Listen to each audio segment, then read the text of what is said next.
Good morning, everybody. I would like to call to order the April 8th, 2025 meeting of the Santa Cruz County Board of Supervisors. Will the clerk please call roll call? Certainly. Supervisor DeSerpa. Present. Martinez. Present. Koenig. Here. Cummings. Here. And Hernandez. Present. Next, a moment of silence. I'd like to see if any board member would like to dedicate today's moment of silence. If not, please join me in a general moment of silence.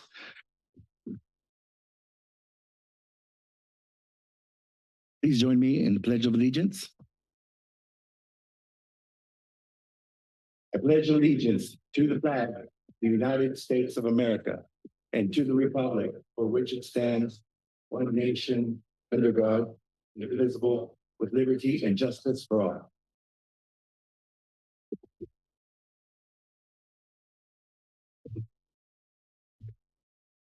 I'd like to ask the county CEO if there's any late additions or deletions to the regular or consent agenda today. There is one correction to the consent agenda.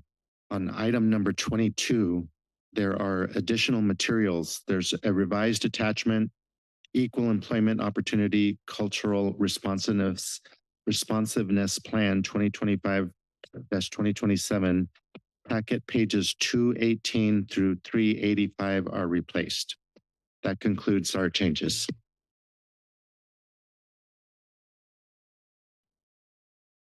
Any board members like to remove any items from consent agenda to regular agenda? Okay, moving on. Next item. Supervisor Hernandez. I would like to. Oh, okay. Sorry. Which item is it? I would like to pull item 21 for a couple of questions. Item 50. I also would like to, I don't know if this is the right time to register my no vote. I don't need to pull these items, but 16, 17, and 18, I'd like to vote no. You can just vote no on when we come to that item. Well, it's under consent, so I don't want to pull it. Right. So later or now? You could just register your no vote when we take the roll call vote. Great. And then item number 57. Let me go back. 20, 50, 21. 21. I want to pull 21 and 50. And this is just a comment on 57, which is to defer or bring back September 9th, a report on the energy storage combining district ordinance. I would actually appreciate if the board could hear a presentation from 3CE that they just gave to the Commission on the Environment. I understand it was very thorough, and I think this board needs to hear that presentation as well as our community. Thank you. Is that today or at a further agenda? But I'm asking if we could please bring back, that doesn't need to be pulled, but in the future, bring back a presentation for the board. Thank you. Got it. And 21 to 50, do you have questions for the board, for the staff, or is it, okay. So just to make sure, because the numbers didn't quite correspond, are you talking on number 50? One number off. Yeah, on number. So what I have that was printed yesterday is the Tyco Fire Products LP ChemGuard. So what number is that today? We got that. Okay. And then the other one I wanted more of a discussion on was on the opioid hub and spoke system, state opioid response. So on my agenda, it says 50. So we have it as 49. 49. Okay, so pull 49. Thank you. I'm sorry. Got it. That's what a number off. So we'll put it after the consent before the regular. So that would be number.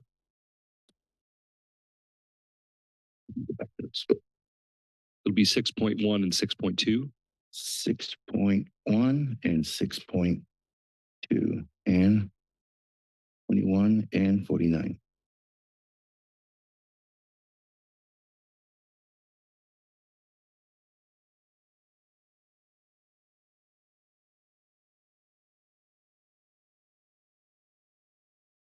Okay, moving on.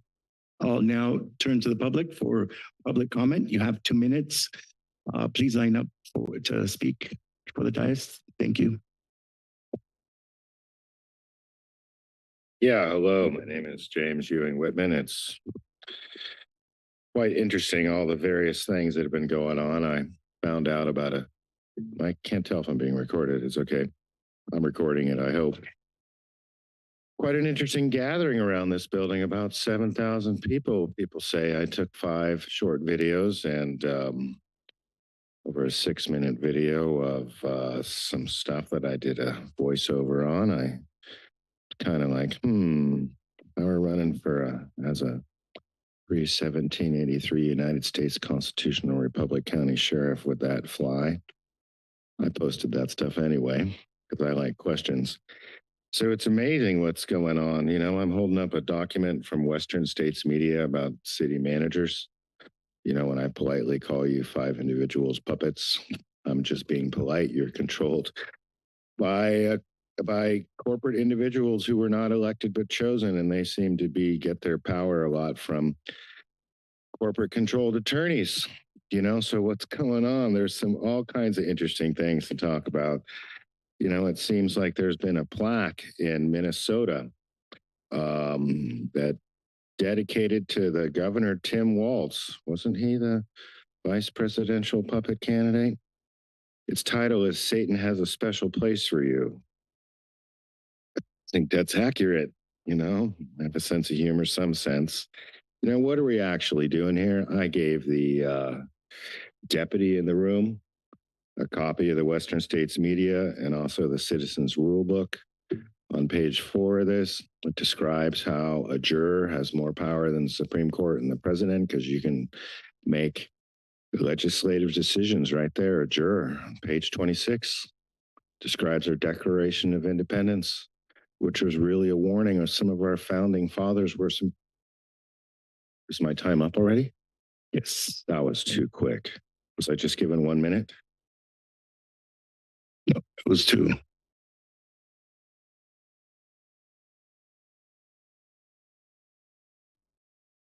Good morning. My name is Pat Kittle, Santa Cruz.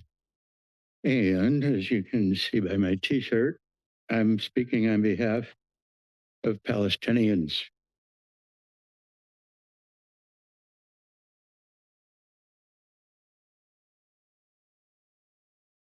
Unfortunately, these massive protests that we've been seeing recently seem to be protesting everything except the blatant full-scale genocide that the Jewish state, that's what Israel calls itself, is committing with seemingly no opposition and much assistance from both parties in the United States. It's hard to believe this is actually going on, but the world is crazy enough at this point that I guess we shouldn't be surprised. As you're protesting every other damn thing, consider protesting the biggest outrage on the planet today, and that is what the Israel lobby is getting away with. And I'll start with the Palestinians, but it certainly doesn't end there. We really ought to consider, we're losing one of our people here. He's got other things to do. Not surprising that people don't want to hear this. The Israel lobby is quite successful at censoring anything that the Israel lobby doesn't want us to know. And I think it's about time that we are right out front about that. And when we're protesting all this other stuff, think about the Palestinians as first they came for the Palestinians. Thank you.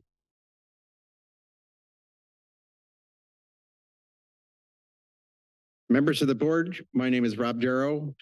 My pronouns are he, him, and his, and I'm chair of Santa Cruz Pride and live in Aptos. I'm here today to commend the board for an item on your consent agenda, authorizing the flying of the progress flag and illuminating the exterior of the county building with rainbow lighting from May 27th to June 30th in celebration of our 50th anniversary of Santa Cruz Pride. On behalf of LGBTQ+ people, we thank the board for showing up and standing up for the LGBTQ+ culture across Santa Cruz County, especially this year. The first Santa Cruz Pride event in Santa Cruz County was in 1975. We are the third Pride event in California and the first smaller city across the nation to have a Pride event. That year, the Board of Supervisors voted 3-2 to support the first Pride week that included a picnic in San Lorenzo Park and a tug of war across the San Lorenzo River.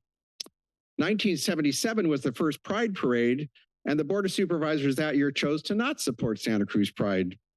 In the past 3 years, you, as the board, have passed many resolutions in support of Santa Cruz Pride events and have shown up for our parade and festivals, and we know you'll do the same this year. We want to just let the entire county know that everyone is welcome to be part of our Santa Cruz Pride events. And you can find all that information on our website at santacruzpride.org.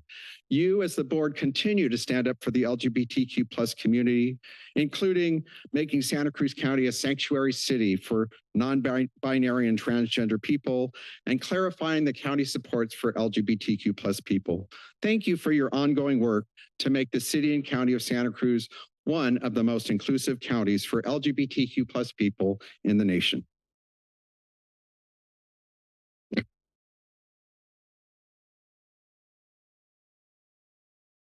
Hi, my name is Deanna Kendall. I'm a sexual assault forensic nurse for this county. I am here to ask that you allocate $250,000 to the Santa Cruz sheriffs so that we can conduct domestic violence exams in Santa Cruz. Currently, we have none. Okay? Sorry, I'm a little angry, I'm tired, and I'm sad. You said in 2022 that we could do these exams. We have not had any funding to roll it out. The state said they don't have funding, and we have not gotten any funding from the county. I keep asking why we cannot do these exams, and I keep hearing that we don't have money. I cannot accept that answer anymore. I cannot look at women who have been beaten, strangled, sexually assaulted, and tell them that we cannot do the exams. The exams are important because they help keep suspects accountable. They help prosecute, they help put them in incarceration. They are killers of women and they are killers of cops. It is proven that people who strangle have killed, the suspects who strangle are 50% accountable for killings of law enforcement in this nation. It also says the National Institute of Justice says that if you implement domestic violence exams in a county, it saves anywhere from $600,000 to $2 million annually. So to say there is no money is not an answer I can accept, okay? I wrote something, but I just kind of went off. I will just name Detective Elizabeth Butler, Sergeant Butch Baker, Sergeant Damon Gutzwiller, who I personally had worked with and interacted with in the emergency room as a nurse, were all killed by suspects who had history of domestic violence. Thank you.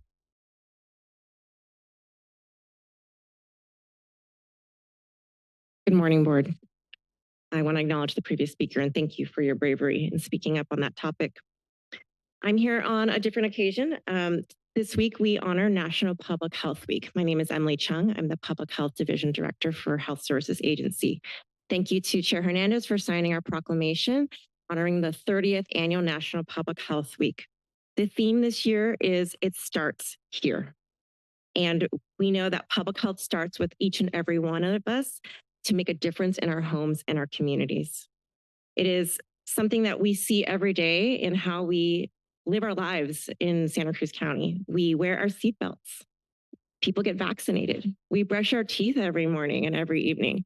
Public health is a part of all of our lives, known or unknown, and we are really proud of how committed our community is to the health and well-being of everyone here. The heart and soul of our public health work are the people.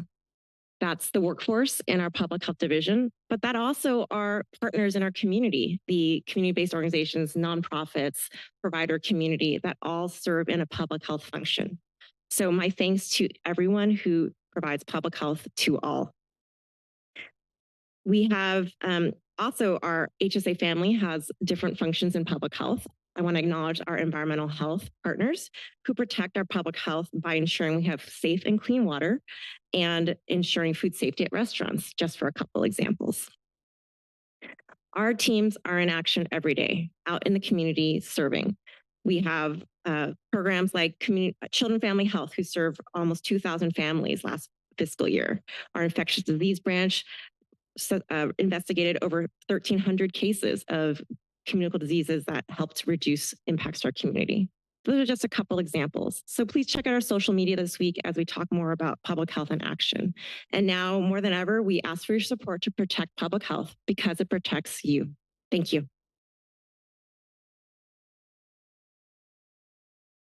Good morning, board. I'm here for item 54, which is a rezoning issue. And I realize that this is put off for 2 more weeks, but I just want to be proactive with a letter and a handout to you guys here. My name is Eric Martinson. I'm co-owner of 2503 Palmini Avenue with the APN number 02604214. I'm here today to present a package to each supervisor related to the property at 2507 Palmini Avenue, APN number 02604215. First and foremost, I'd like to express my gratitude for letting me speak here today. Your time and attention is very important to us at this rezoning issue. I'd also like to take a moment to acknowledge Supervisor Manu Cohen, who graciously visited our home and observed the unique circumstances surrounding this property. Supervisor Cohen's firsthand understanding of our situation is valuable as we navigate this rezoning issue. The matter at hand requires thoughtful consideration and dialogue as it presents challenges that may not be easy or immediate solutions. With that in mind, I respectfully request the opportunity to meet with each individual in the coming days. This one-on-one meeting will provide the time and space necessary to discuss alternative solutions, share our concerns, and explore potential paths forward. I believe that through detailed conversations, we can work together to find the best resolutions for all parties involved. Once again, thank you for the opportunity to speak today. I look forward to discussing the matter with each of you in a more personal setting. Thank you.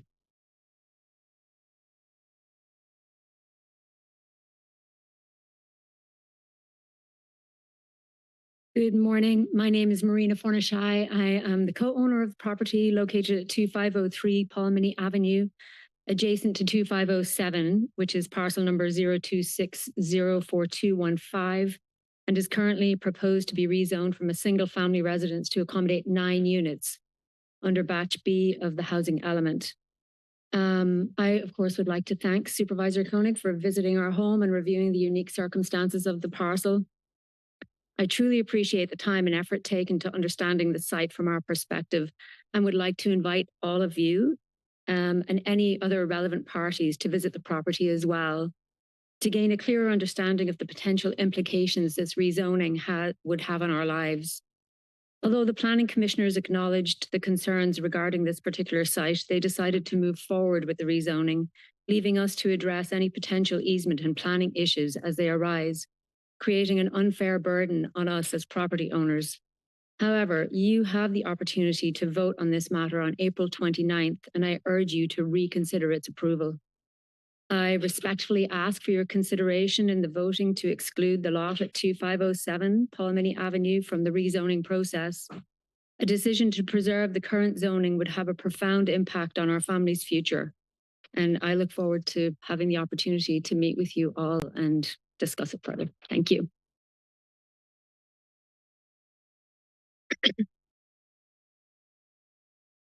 Good morning, Board of Supervisors. My name is Cheryl Frenzel, and I'm the Executive Director of the Diversity Center. I and my team wrote to you recently to thank you, but I wanted to come in person. Last meeting, you lifted our community, our workforce that works with immigration and LGBTQ+. And we were grateful 2 weeks ago by Supervisor Hernandez to be presented with some funding that will help lift our LGBTQ+ community. I wanted to thank you for that, but I also wanted to tell you a couple of things that you probably didn't realize you were doing. You invested in the next generation of LGBTQ+ leadership. And why I say that is because we have a lot of early career LGBTQ+ humans working in our organization, and we're giving them every opportunity to grow their leadership skills. And in this kind of input from a group of powerful people and from the community means unbelievable amounts to their dedication and drive. You also invested in our very young clinical program. After the pandemic, we knew we had to start one. So what you allowed to have happen is our clinical supervisor is now able to bring on 3 interns. You also invested in pro-social events and opportunities for youth to gather. And what's underneath that is not just being in a space where they feel loved and accepted, but we notice that when people are able to self-express who they really are, they have less of a reason to mask. And we rarely deal with things like drug and alcohol issues at our events. So just wanted to say thank you so much.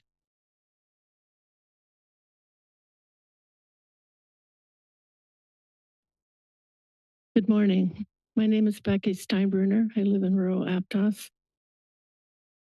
I really want to ask Supervisor DeSerpa to reconsider your appointment of Jesse Nichols to represent the District 2 on the County Planning Commission. I know him as the Vice President of Barry Swenson Builders.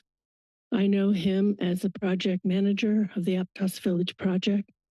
And I know him as the one who was in charge in 2015 when Barry Swenson Builders contractor pulled out a large container from the ground and it was full of some hazardous material. I know him as the one who approved and allowed Barry Swenson Builders contractor to haul that out in the middle of the night and cover it all up. It was only discovered due to the diesel fumes that Santa Cruz County grading inspector detected and called to the attention of the county district attorney. The district attorney prosecuted them with a minimal fine of $127,000. Jesse Nichols approved all of that. Jesse Nichols approved grading, bulldozing the world famous post office jumps at a time when a winter grading permit was required, but they had none. At a time when when the project approval conditions said no earth movement until there are permits, they had 0 permits. Jesse Nichols approved all of that. And I am not comfortable having Jesse Nichols represent the District 2 as our planning commissioner. I hope you'll reconsider. I also want to speak briefly to item what is now 55. Thank you for postponing the battery energy storage system ordinance until September 9th. Again, I ask you to pass an urgency ordinance for a moratorium on lithium batteries and to convene an expert panel to help us write this ordinance, not the industry. Thank you. We're working on that. Good morning. I'm Carolyn Tyler. I'm referring to item number 54, the rezoning of property in Live Oak. The one in particular is 2507 Palmini Avenue, parcel number 026042115 that my owners, the owners of the property just next door to me just spoke. I'm the owner at 2455 Palmini, and 161 feet of my property is adjacent to the driveway to access the property that's supposed to be rezoned. I plan to retire at my house. I've owned it 25 years, and this development proposed change would drastically affect my life there. There'd be additional traffic and noise. It's within 3-4 feet of my fence, whatever the property line is, as well as looking over some of my property. The 20-foot driveway at 2503 Palmini that my owners live at, my neighbors live at, to access the lot is a private driveway for one residential house. Easement was given by those owners of this driveway to access one other single family home.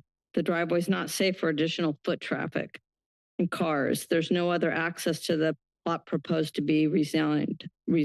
There is no room for cars to pass side by side, nor people to walk, and no room for curbs and gutters to accommodate the additional traffic. Mr. Koenig was kind enough to visit my neighbors and look at the property himself.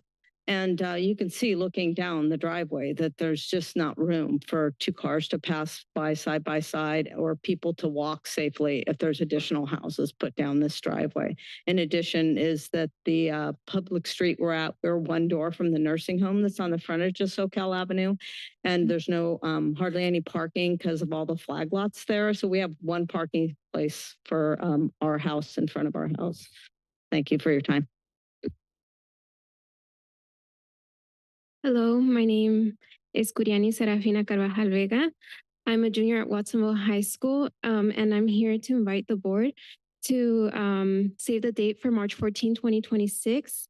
I will be bringing a film called Count It Off to promote math to the community and to the youth. I am part of the Chem Club and Robotics Club at my school and Robotics Club with X Academy. I believe math is very important for the youth, and I would like for the youth and for the community to be a part of. I would like for the community to support more the youth in math. Yeah, I think that's pretty much. Thank you. So my name is Martha Vega, and excuse me, I'm a resident. Over here. I'm a resident of Watsonville, and I'm here to speak on. I'm an advisor for the students of State Seal of Civic Engagement. She is one of the students next year. She'll be graduating from in the class of 2026, and I wanted to thank Kimberly Serpa and also Board of Supervisor Felipe Hernandez for taking the time and coming to Pajaro Valley High School and listening to the voices of our youth that were addressing various concerns from traffic safety to the homeless population and different projects that I'm sure you received some emails last week. And I wanted to thank you for taking the time, and hopefully you're able to consider them and push them forward. And I wanted to thank you. Thanks.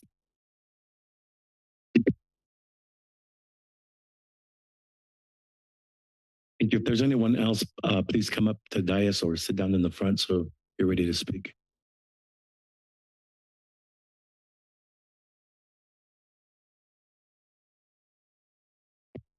My name is Nina Audino. Good morning.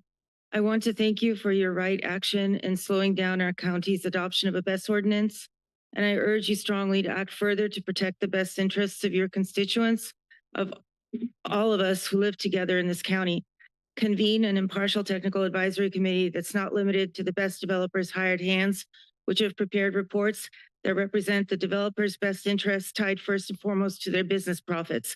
We need all stakeholders, including the public, assisting with a transparent process of crafting a BESS ordinance that makes health and safety a priority for our communities and environment.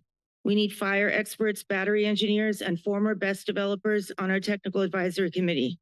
We're dealing with an unproven new technology whose only actually proven results have been repeated malfunctions and fires. It's not enough to invoke the CEQA process. I urge you not to relegate the ways the public's best interests are represented to a 30-day EIR review window. We need experts advising transparently on more restrictive safety regulations codified by our BESS ordinance. The developers submitted reports are shortcutting safety and endangering the public. I've read all of the 1,000 plus pages. The reports claim a wildly manipulated worst case scenario of a fire limited to one rack or module in a container, 1/40th of a container. We need a BESS ordinance that requires the developer to assess the hazards of an actual worst case scenario when an entire container or several burn. The reports make no mention of hydrogen fluoride gas. We need a BESS ordinance that requires a full assessment of HF risk. We need a BESS ordinance that requires the safest threshold of offsite toxicity, which is defined as notable discomfort, irritation, but not necessarily irreversible damage, and not the second level, which is the distance threshold when irreversible or long-lasting effects happen. We need a BESS ordinance that requires the most aggressive plume modeling, which is ironically, as it turns out, Vistra's 2024 modeling, or a more restrictive one. It'll take a committee of impartial experts to take on challenges. Please consider convening one as soon as possible. Thank you so much for your time. Hi, my name is Wendy Fainer. I'm a co-owner of property 2501, which abuts the driveway that leads to the landlocked property that our neighbors spoke about. I want to stress that this is not a NIMBY issue where we understand the pressures that the county is under to identify properties that can be developed. Our issue is that this is an inappropriate property. It is landlocked. The single driveway that leads down to it is not adequate access for full development of that property.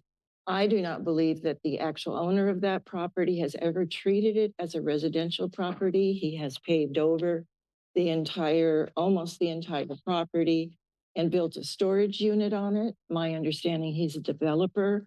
I believe that he knows how to manipulate and wants to use that property in a way that's not appropriate for the neighborhood. And I also would like to just note that notification of people in the neighborhood who might have been impacted by this was extremely woefully neglectful. We did not learn about it until the meeting where they were going to decide if this entire property or this entire batch of 47 properties would be moved forward. There was no chance for us to really discuss the access issues, which I believe are also safety issues for the neighborhood. And I really would like you to take a close look at this particular inappropriate property in that batch.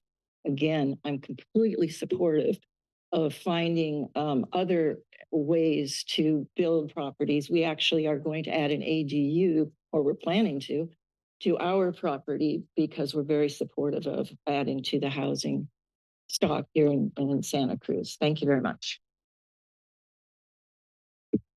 Anyone online? Yes, Chair. Call-in user 2, your microphone's now available.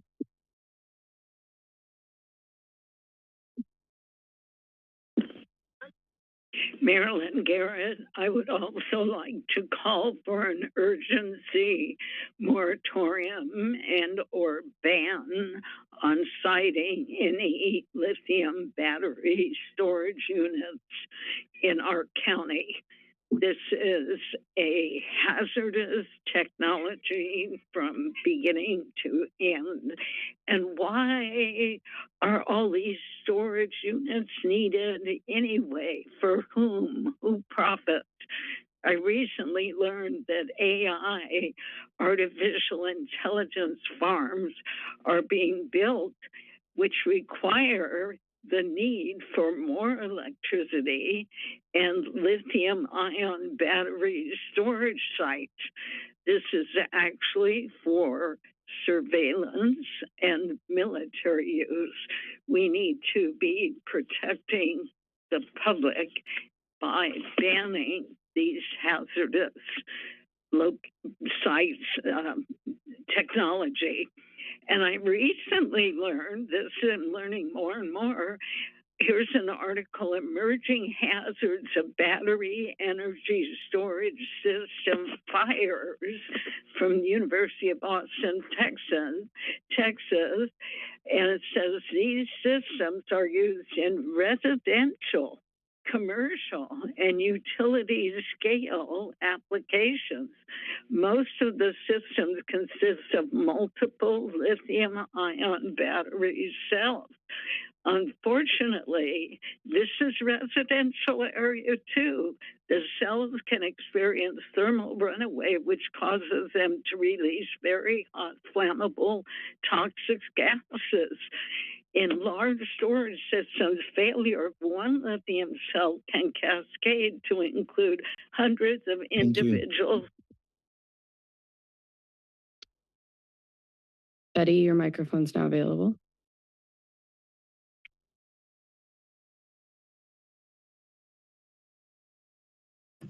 Hi, good morning. Can you hear me? Okay. Yes, we can. Oh, okay. Good morning. Good morning, Board of Supervisors. Thank you so much. I got 2 minutes and I'm going to try to address this as quickly as possible. I'd like to address some concerns on item 25, which is currently on consent, and to bring it to your attention that the bill, AB 470, in the form of which I had been presenting on, has made significant and major upgrades to it due to talks that we've had with legislators, with county supervisors, public safety, and consumers. I urge the county to please take a pause before voting to act or have a statement of consent to deny this bill. On the grounds that you haven't seen everything that's in it. I haven't finished briefing all of the supervisors. I think Supervisor Cummings, I think I will be meeting with you next week. And I think that's about all I can say within this 2-minute framework. So thank you.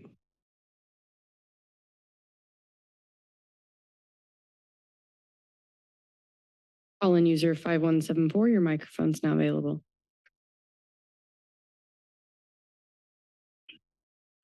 Yes, good morning. I think it's my turn, hopefully. My name is Susan Minabe. I live in La Selva Beach, and I'd like to bring to the board's attention an issue that's not all that major, but it is to our community, the issue of public parking. Our community in La Selva Beach has a park, Triangle Park, that has been recently, within the past year or less than a past year, people who feel that it's a public parking to park their vehicles for weeks at a time unattended. And I hadn't said anything until recently. I have called the sheriff's department and I would like to thank them. They've been very good about coming out within 24 hours. But the issue is that these individuals who have these very odd looking vehicles are parking them for weeks at a time. They leave them unattended. They're not part of the community. They're not visiting neighbors or using the park. They just need a place to warehouse their odd looking RVs and other industrial type looking trucks. And I'm getting concerned with the safety of the neighborhood as far as, I walk my dog 10, 11 o'clock at night. I'm not sure what their purpose is for parking there. But I would like to ask the board if there's anything that can be done for residents to make sure that vehicles aren't just being, or their neighborhood streets are not being used to warehouse commercial vehicles and people's RVs at weeks at a time. I know there's a 72-hour limit, but by the time the sheriff comes out and enforces it and communicates with these individuals, at least a week at the very least goes by. Sometimes it's been 2 and 3 weeks that these vehicles are just left unattended. I'm not sure if signs could be put out. I know we live by the coast, so there's the coastal commission requirements, but I do want to address the safety of our community and making sure that the park and the streets are being used for. Call-in user 1628, your microphone's now available.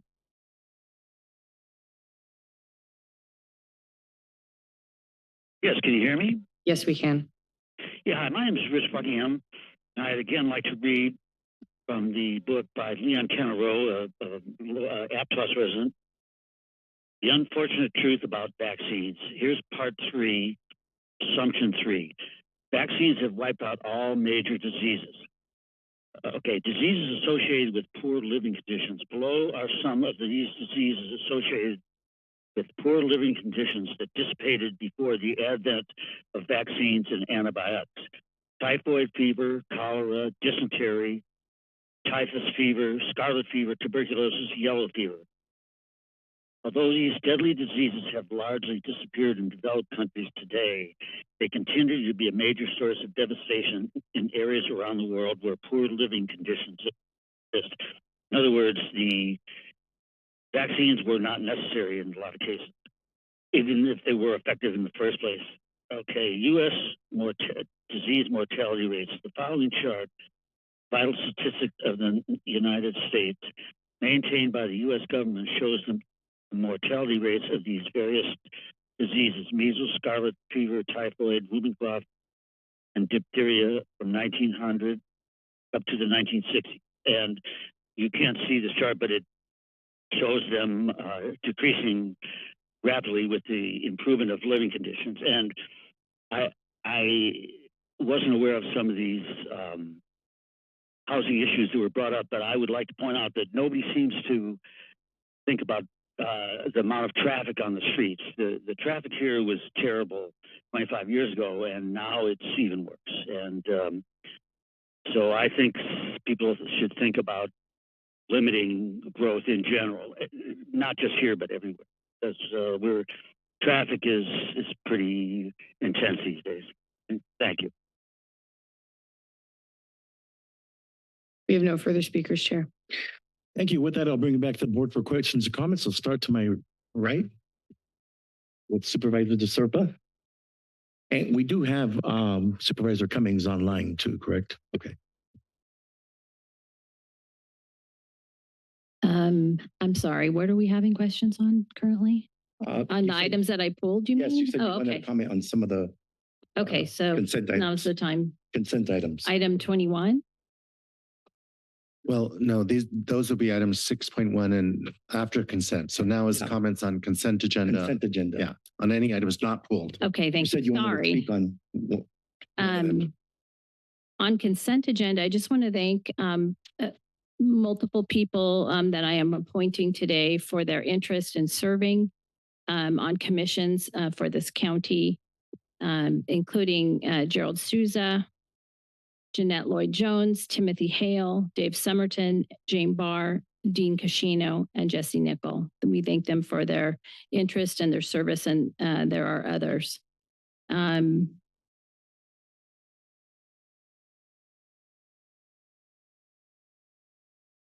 Regarding the item that I put on regarding landlines, I did meet with AT&T. That was AT&T on the phone who called in. I still stand by the importance of landlines in our rural community. I have a landline at my house. I have a disabled daughter. If there's an emergency, if electricity goes down, I have no other way of communicating to the outside world other than my landline.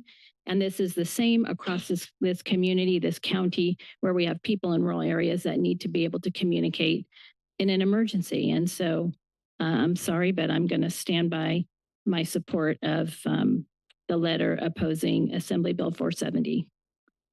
And finally, item 49 under Health and Human Services, there's a whole report here on children's medical service budget for submission. And that's a really important service and insurance that is afforded to kids with special needs in this community. And I would like that to come back for a report at some time. So that's just a comment. And then again, item 57, I would like to ask that 3CE comes forward to present to the public that they just did to the Commission on the Environment, and to answer questions that I have and that our greater community has. So thank you very much. Thank you, Supervisor Cummings.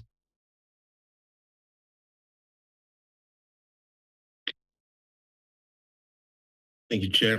Just want to start by item number 25. I want to thank Supervisor DeSerpa for putting the item related to care of last resort on our agenda. We are going to be meeting with AT&T, but this is something that the board took up last year, and we heard extensively throughout our community that people were very upset with this. And so I'm looking forward to having our follow-up conversation regarding this, but I do know that Santa Cruz County in particular is very much opposed to removing landlines from the rural community until such a time when communication is improved in the rural area. So I just want to thank Supervisor DeSerpa for bringing this to the board's attention. Item number 36 related to the pride flag and displaying the rainbow lights on the county building. I want to thank Supervisor Martinez for bringing this forward to the board. The board's been very supportive of LGBTQ rights and demonstrating from the county's perspective that we are here to help support our LGBTQ community members, especially in such a time where their rights are under attack. And so we'll be supportive of this item as well. I think I might have the number wrong on this one, but the Children's Crisis Facility. I just wanted to acknowledge the challenges that we face to find providers to offer the many services that our community really wants to see. But I'm glad we were able to find someone, an operator to offer these services in our community. It's going to be a really big benefit. And I know a lot of people have been looking forward to this, so happy to support this item today. And then item number 55, these are road repairs to Smith grade and ice cream grade in D3. And I just want to thank our staff for all their hard work on repairing these roads.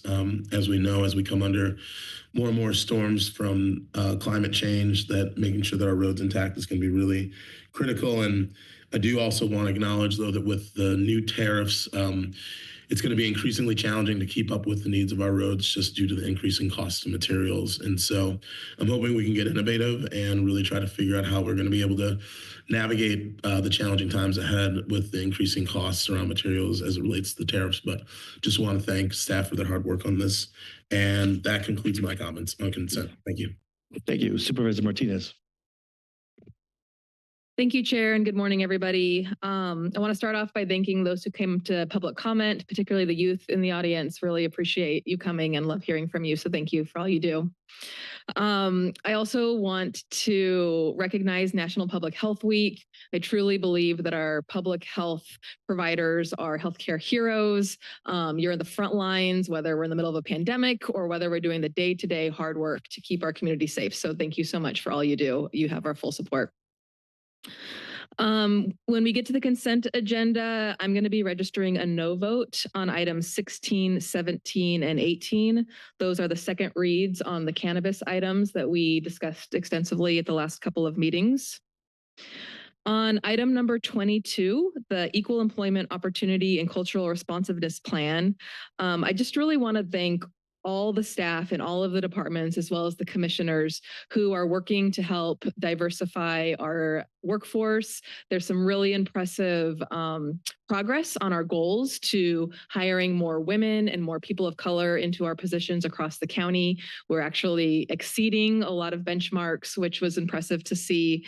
And I want to encourage you to keep up the good work, because this is really important to ensure that our county workforce reflects the community that we're serving here locally. On item number 25, the opposition to AB 470, I want to thank Supervisor DeSerpa for bringing this letter forward. My constituents in District 5 would be heavily impacted if AT&T is allowed by the California Public Utilities Commission to be relieved of their carrier of last resort duties.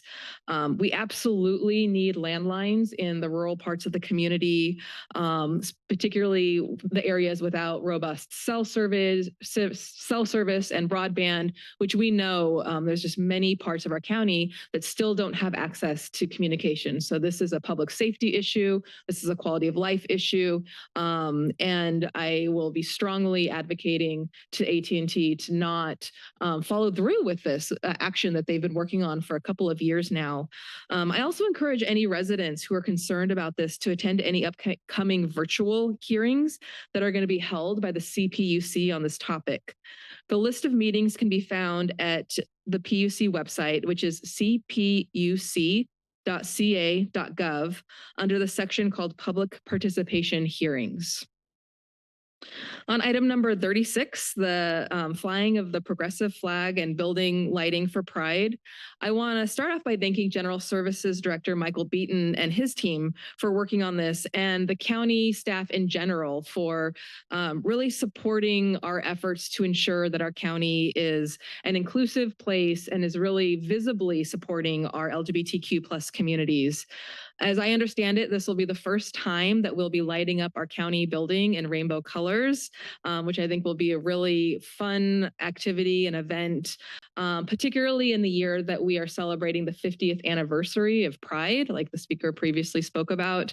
And so on that note, I would like to encourage everybody to save the date, as well as my fellow members of the board, for a flag raising and building lighting event on the evening of May 27th.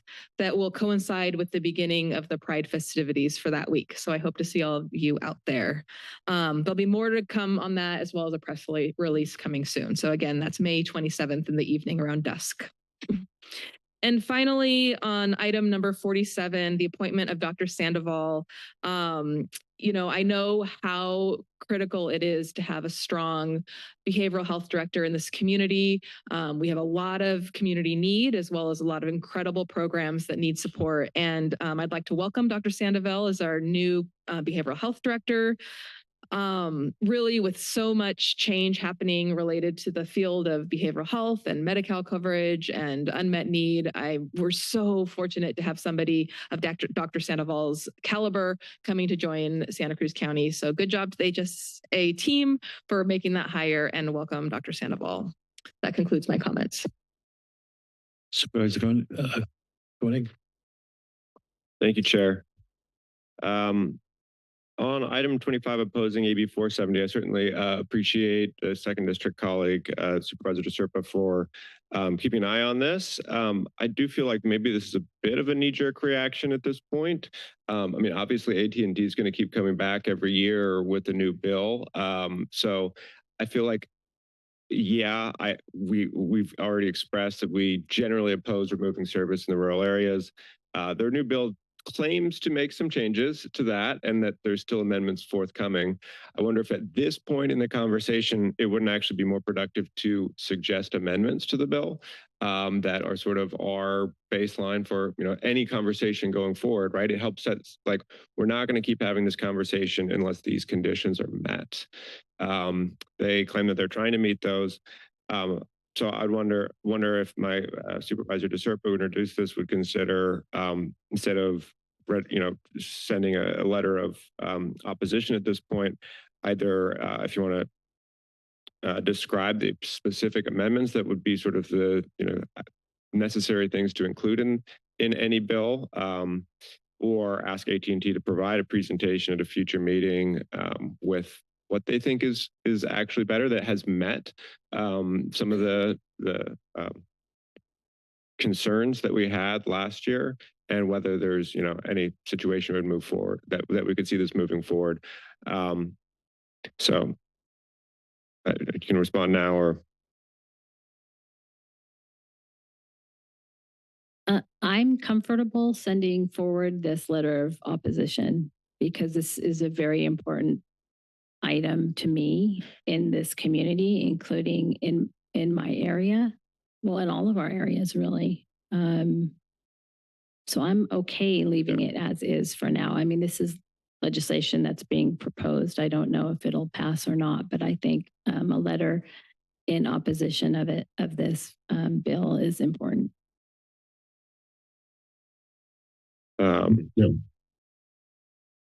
Maybe we would consider including the as currently written. I mean, look, I have family in the rural area too that absolutely depend on their landline service. My understanding is that even though the way it's currently written, they're not under threat of losing their landline service until multiple alternatives are available, including a wireline provider. So in any case, something along those lines that would say, we're interested to see what other amendments could be included that would allay these concerns. That would be fine. Yes. Thank you. On item 36, raising the progressive flag and lighting the county building every year going forward, I certainly agree it could be a fun event. And I just wanted to check, I see that we have Michael Beaton, our Director of General Service. I just had a couple questions I wanted to ask about this. While he's coming up, Supervisor Martinez, I'm just curious, why May 27th and not June 1st for this item, or June 2nd?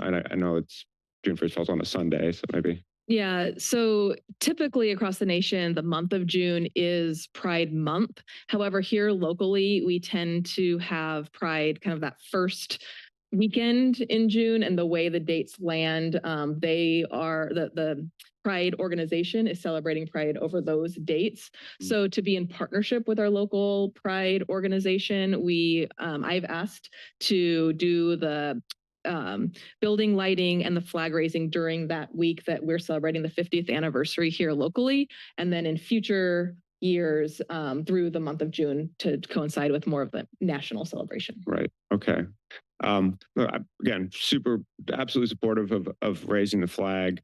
and probably even the lights for a 50th anniversary. My concern here is that we're talking about lights for a full month, and now there's 8 heritage months in a year. So are we really talking about lighting the county building for 8 months out of the year if this is extended to, for example, February, African American History Month, March, Women's History Month, April, Arab American Heritage Month, May, there's some conflict, which is why I was asking about the date, Asian American and Pacific Islander Heritage Month, Jewish American Heritage Month, July or June, obviously LGBTQ plus Pride Month, July Disability Pride Month, September Latinx Heritage Month, and November Native American Heritage Month. Now, obviously each one of those groups would have to come up with, or any supervisor supporting them with some kind of color scheme in support. I'm just, again, just want to make sure the policy is scalable.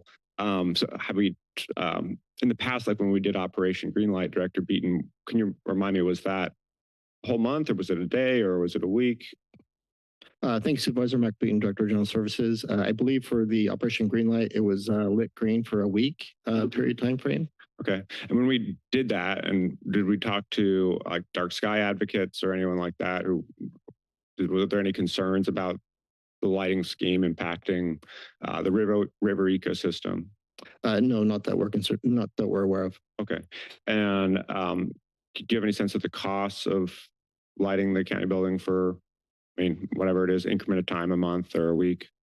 Yeah, so for if we anticipate for about a month time frame for lighting the building, the lights themselves we already own.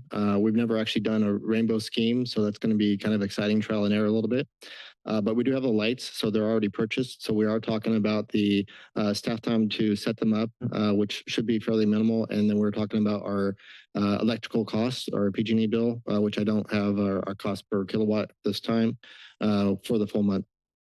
Do you have any sense of like order of magnitude? Are we talking about another $10 a month? We're talking about 100, we're talking about 1,000, 10,000? I would definitely say under $1,000 based on our current draw of the current lights that we have. I know the team, when they source them, try to find some eco lights, lights with low watt usage or lower power draw. So I don't necessarily have an estimate, but I can come back to the board with it.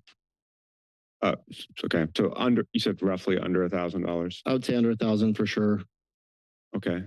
I mean, personally, I would feel a little more comfortable just approving the flag for sure. And I mean, maybe even the lighting for a month once, like on the 50th anniversary. Again, it's just, we're talking about now an additional $8,000 to $10,000 a month if ultimately this policy scales to accommodate every heritage month that we have. Anyway, that's just where I'm at with it. Those are all my questions. Thank you. And on item 47, I want to just welcome Dr. Marnie Sandoval as our new behavioral health director. She's got a really impressive resume and deep experience that I'm sure will serve Santa Cruz County well. Thanks. Thank you, Supervisor Koenig. Just on 25, 45, and 48, you know, I want to get clarification. So it was accepted to amend it to as this item as is, currently as is, but and then we're also going to be bringing it back to the board for a presentation after they update the bill. Was that correct? I'm asking the two supervisors. I mean, I can offer a motion. I would say, you know, opposing AB 470 as currently written. Okay. So kind of leaving the opportunity for them to make further amendments that might ultimately address our concerns. That's fine. Thank you. Okay, perfect. Then on 25, I have no comments then. 45 and 48. I want to thank staff for all their work on the stream bank stabilization funding. It's important to a lot of our districts. And also on 48, I'd like to congratulate Dr. Marnie Sandoval, our new behavioral health director. I've heard many great things about her. So congratulations, and we hope to bring you here back. We do have additional comments. I'm going to start from my left to my right with Supervisor Cummings. Yeah, I was just going to offer up, just given the discussion, you know, since this is a consent item, item number 25 related to the care of last resort, happy to support the motion that's on the table right now. But I was also going to say, I mean, if there's interest in kind of getting a presentation from AT&T and kind of hearing what's different between what they're offering now and what they were offering last year. And to Supervisor Koenig's point, I mean, there are opportunities for us to oppose unless amended, or support if amended, and to provide kind of what we'd want to see. I mean, because the reality is this isn't going to be approved in the next like week or two. It's going to be a month while it's still going through the Assembly and through the Senate. So I just wanted to put that out. I was going to put it out there before kind of an agreement was made on just having the language say, you know, oppose as written. But I do think that, you know, if there's an opportunity to get a new presentation from AT&T, invite the community out, and then, you know, provide direction from there, that might be another option in terms of how we move forward. Because this obviously is something of great importance, and just even given the level of discussion, it's probably something that shouldn't go on consent. But yeah, I'll leave my comments there, and we'll just see what people think about the item. So, Supervisor DeSerpa, you had additional comments, but I wanted to get clarification. We did add for them to come back to us and present on the new bill, correct? I think that direction was just given by Yes. Supervisor Koenig. I've met with AT&T and we had a lovely meeting, but I still feel like this situation What I'm asking is not if they come back after they update their bill. Sure. Okay. Any additional comment? I just have one tiny comment, and it's about Marnie Sandoval, Dr. Marnie Sandoval. I've worked with her alongside of her in Monterey County for a number of years, and I just want to welcome her also, as did the other supervisors. She's a psychologist and has excellent and deep experience in Monterey County. So thank you for your application and congratulations on your new role. Thank you. With that, I'd like to see if the board will entertain a motion to approve consent agenda. Sure, I'll move the consent agenda with amendment on item 25 that it's opposing AB 470 as currently written. And we want to ask AT&T to provide a presentation at a future meeting on the bill's process and any amendments. I'll include that in the motion, and if there's a second, I'll take that as affirmation. I'll second. Yeah. Okay. So then we have additional language with the item 25, but we're going to vote on it on consent. And then we have the entire consent agenda, if we can move forward with that. I know as I heard the motion, it was to approve the consent agenda with additional direction on item 25. Yes. And that was seconded. And of course, acknowledging the items that were pulled, are not included in that. Yeah. So at this point, we'd take a vote on the entire consent agenda. Okay. But I believe that there were going to be no votes recorded. The entire agenda, minus your registered vote no on 1516. I'm going to say that. Okay. Yes, thank you. We're ready for a vote. Yes. Okay. Supervisor Koenig. Aye. Cummings. Aye. DeSerpa. Aye. Martinez. Oh, I thought I already did that. No, please note my no votes on item 16, 17, and 18. Thank you. Martinez. I vote aye with no votes on 16, 17, and 18. And Hernandez. Aye. Motion passes with no votes on 16, 17, 18 by Supervisor DeSerpa and Supervisor Martinez.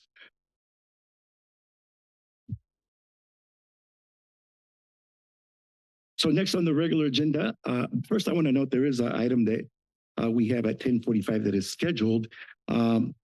So we'll move to item 6.1, which was 21 before. Supervisor DeSerpa. Thank you. I don't know, do we have, we have staff coming forward on this one.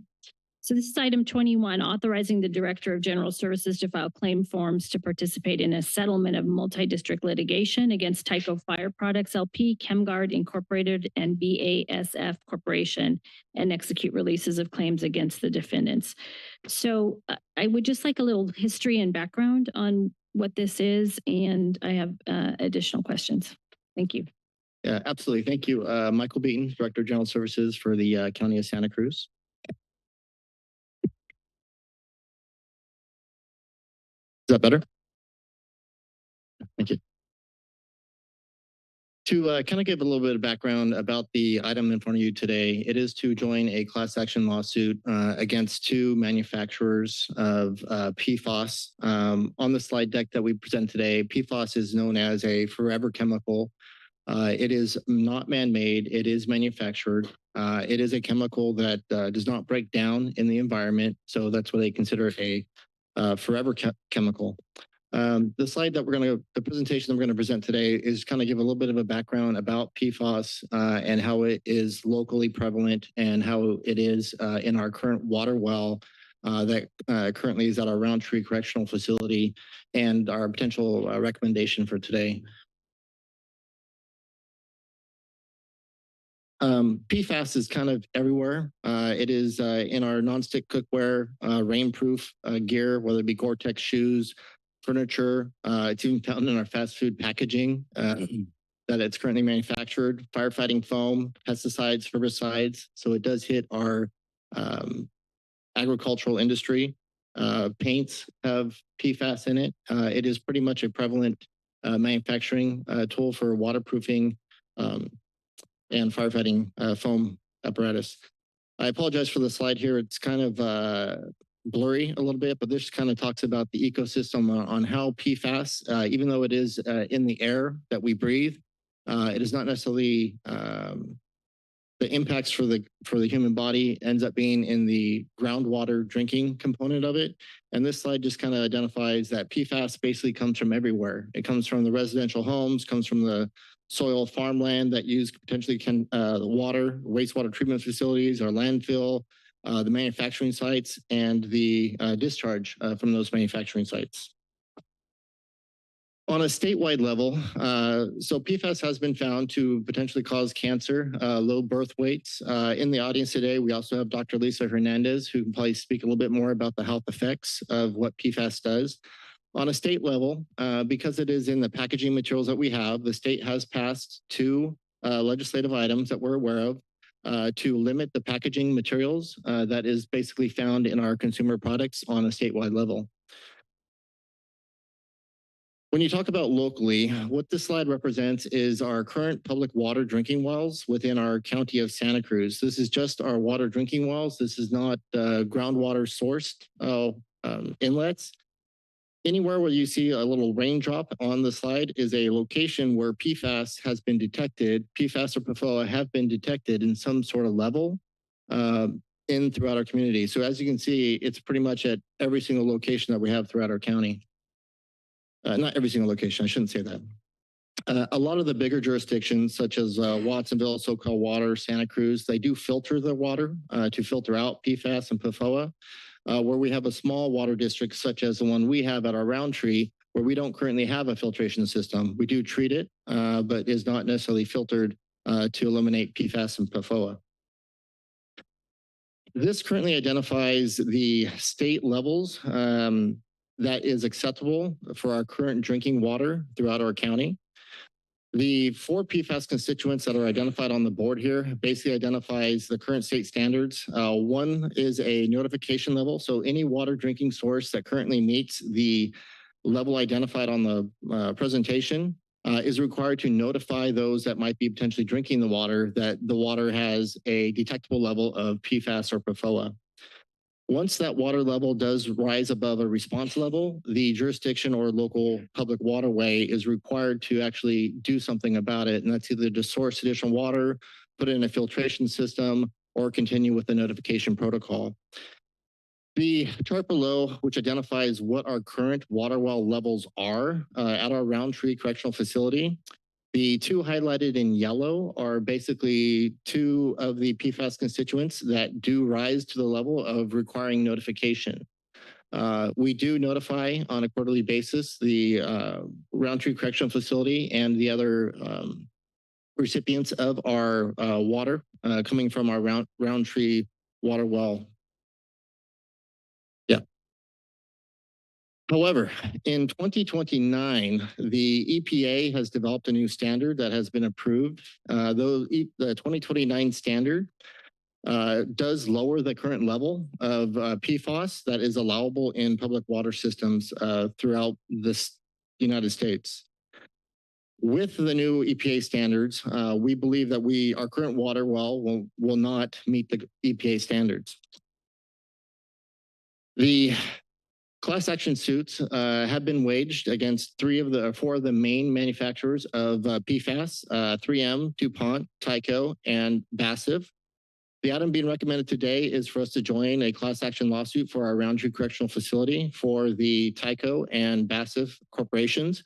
We'll be returning later in the year to join the class action lawsuits against 3M and DuPont with our claim forms not due for those two until I think it was January of 2026. So we will be returning to the board to request joining those class action lawsuits. So in anticipation of the new EPA standard, the County of Santa Cruz applied for and was awarded a grant of $800,000 by the Regional Water Management Foundation to install a new filtration system at our Roundtree Correctional Facility. The board has already approved the acceptance of the grant and has already appropriated the funding for the project, and the project is currently underway. The project is to do a feasibility study of our Roundtree Correctional Facility, looking at whether it would make sense to drill another well, whether it makes sense to install a ion exchange water treatment system, and to further conduct a feasibility study on a second location in case as a backup component. With this new filtration system, it will basically, I don't want to say eliminate PFAS, but it will significantly lower the PFAS levels and PFOA levels at the Roundtree Correctional Facility to meet the EPA standard that takes effect in 2029. So with that the item today is really to one step forward for the county to go against the manufacturers of this forever chemical, and what's being recommended today is to join the class action against Tyco and BASF. And today happens to be the deadline for our submission. Any further questions from the board? Thank you for that background. My hope in bringing this forward is so that the public could hear what this was all about. And it's interesting that it's not potentially just in Roundtree with the EPA dropping and the levels, that we maybe have this problem in many places around the county. And so I don't know if we want to bring back another presentation in the future about other wells that might be contaminated and what it is we'll do about that to keep our public safe. Thank you, Supervisor. I'm not sure General Services would be the appropriate department to do that. I know that we have other departments in the county that act not as a regulatory, but are aware of the other ecosystems. So I'll have to defer over to the CO's office about potential options. Yeah, thank you. Yes, we can have environmental health come back at a future meeting if you would like a presentation on this. Thank you, because I think this is going to be important for public health, as well as there will be probably large costs associated with this countywide. Yeah, thank you. Thank you. If there's no more comment, I'd like just a couple questions. Thank you for the presentation. I also had some questions about this one. And it more is just about the ongoing public health impact to the folks at Roundtree. Are there any things that we should be thinking about or mitigating today? And is there any potential liability to the county for having, inmates there and also this level of water? Yeah, thank you. So for liability, I'll have to refer over to council for potential guidance. But based on the current California guidelines and standards, the water that we currently have at the Roundtree water well is acceptable for drinking. It does meet, it is well below the current levels that the state has identified as acceptable drinking water. Yeah, as far as we're aware, it's acceptable for drinking. And so we don't have concerns about liability issues. And we're not aware of anyone who's suffered damages or is at risk of suffering damages associated with the levels. Okay, thank you. Thank you. With that, we'll take it out to the public, see if anyone in the public would like to address us on this issue. Supervisor DeSerpa, thank you for pulling this. Thank you.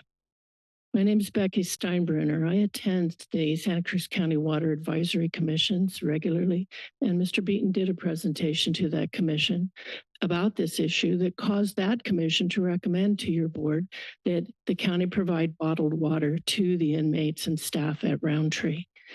Your board didn't accept that. I ask you again, please do provide bottled water to the inmates and staff at Roundtree. Maybe there is a notification, but do the inmates understand that? Do they know? Do they agree?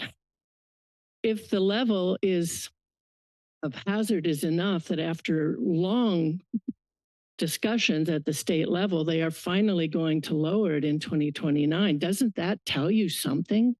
To be notified means there's a problem. They want you to know about it. But yet these people at Roundtree have no choice. So please provide bottled water until immediately for those inmates and staff. Litigation takes a very long time. We know that. And there's no reason not to provide bottled water now. I also want to point out that the Buena Vista migrant camp next door, which is managed oddly by Stanislaus County, also has some of the highest PFAS levels in the county in this area. We need to be helping them as well, and the apartments next door, Alta Tierra, because they're on the same area, the same well, perhaps. So we need to address this now with bottled water and a better level of noticing, certainly for the Buena Vista migrant camp and the Alta Tierra apartment. I'm glad you got the grant, and I'm glad it's underway, but we need to.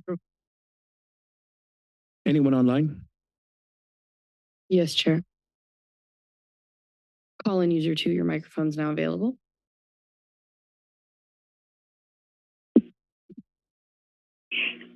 Marilyn Garrett, thank you so much for putting this item on the regular agenda for discussion.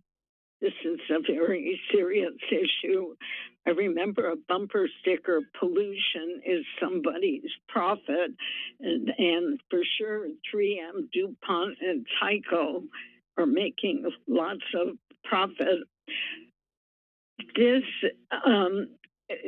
it begs the question, why is this allowed? We need to have whatever procedures take place or projects that they are proven safe, not toxic, not to harm the public or the environment before being approved. Doing something after the fact, the contaminants are all out there. You do what you can, but the most effective way to stop poisoning is to prevent it in the first place, like with the lithium battery sites or anything else. And thank you, Becky, for your suggestions of the bottled water. I think that's important. And for the migrant camp out there, there's no safe amount of PFAS, and it is misleading to make it look like below a certain level it's okay. It's not. Poisons are poisons, they're long-term effects. These corporations, I think, should have their corporate charters revoked. We have no further speakers, Chair. With that, I'll bring back to the board to entertain a motion. I'll make a motion to approve this item, and good luck getting that in today by David. Second. We have a motion and a second. If we can have a roll call vote. Supervisor Koenig? Aye. Cummings? Aye. Martinez? Aye. DeSerpa? Aye. Hernandez? Aye. Motion passes unanimously. Next, we got item number, well, I guess it was 50 on my old agenda, 49 on my new agenda I just got. So 49. And 6.2. 6.2, yes, 6.2. Good morning, board. You sit this down here. Apology. For the record, Monica Morales. Good morning, I'm Amy Peeler, Chief of Clinic Services. So I know you guys wanted a little bit of background, so I'll just spend a few minutes and really provide more time for Amy to talk about the great work that's happening in our different clinics throughout the county. So just a quick reminder, a snapshot on, the issue that we've been confronting for years when it comes to opioid overdose deaths. Just in 2024, we had 84 deaths in our county from opioid use. And between 2022 and 24, we had 244 deaths. I just want us to really take some time to think about that for such a sure. 86 deaths in 2024, 244 deaths between 22 and 24. We're a very small county, and to have this level of deaths is really unfortunate and devastating. We actually rank very high in this state. Let me share a little bit more. Out of those deaths, we're noticing that men have the death rate 2 times higher than women. And people between the ages of 25 and 55 are experiencing higher deaths as well due to opioid overdose. Lately in the data, we've seen that the Latino population is becoming more impacted. In 2023, the death rate for Latinos exceeded the death rate for white men or white folks for the most part, which is changing, right? And unfortunately, about 34% of folks that overdose were people experiencing homelessness. So just help you kind of really think about what the target population is as we're becoming more aware of the data. So this has become a priority for Health Services Agency over our past 2 fiscal years. We actually have it as part of our budget priorities. We have various efforts throughout HSA department and across multiple programs. I'll just highlight a few. We do have an opioid misuse prevention initiative, and that's internal coordination between the sales office, the sheriff's office, human services, public defenders, just to name a few. Our 3 priorities is really strengthening our data coordination. Believe it or not, it took a long time for us to compile data and share this for you. Hopefully everything's okay outside. We also are trying to educate young families and youth around the impacts of opioids and really trying to streamline the systems between, for example, law enforcement and county services and CBO services. So those are the key efforts. You have heard of our syringe exchange program. You will have a full report on that program coming to you next at the next meeting. So I'm not going to dive into a lot of detail there. And one that we're very excited right now because it brings resources is our opioid settlement funding. So I'll give you a brief history on that. In 2018, the county filed a lawsuit against opioid distributors. And in 2022, after ongoing litigation, the county received its first payment. And we will average about $1.2 million, dollars annually in opioid settlement dollars coming to our county.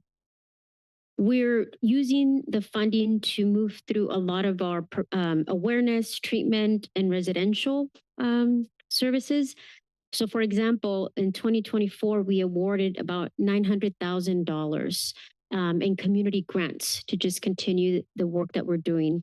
We hope to continue that effort. We will, is our understanding, according to the lawsuits, be provided about 16 years of funding and averaging about $1 million every year. In terms of treatment services, the county has our substance use program under our behavioral health division. We provide services to the Medi-Cal population, and we do work with various organizations, including Janus and Encompass and New Life and PVPSA to do the screening for folks that might need treatment services. And we also have about 96 beds in our county to provide, treatment. And this includes partnerships with Encompass, Janus, and New Life, just to name a few.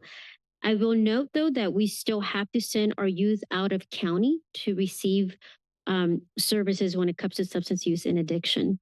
So that's a quick summary for you. I do want to provide Amy some time to talk specifically about the grant that was in your packet. Go ahead.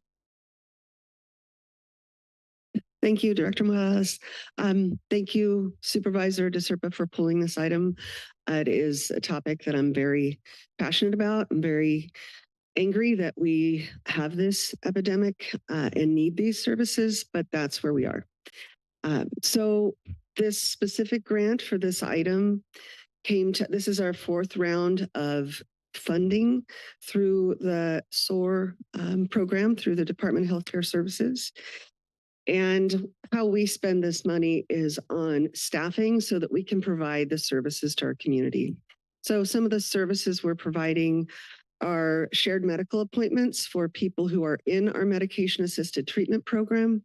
And in the last 5 years, this program has had to expand because the demand is incredible.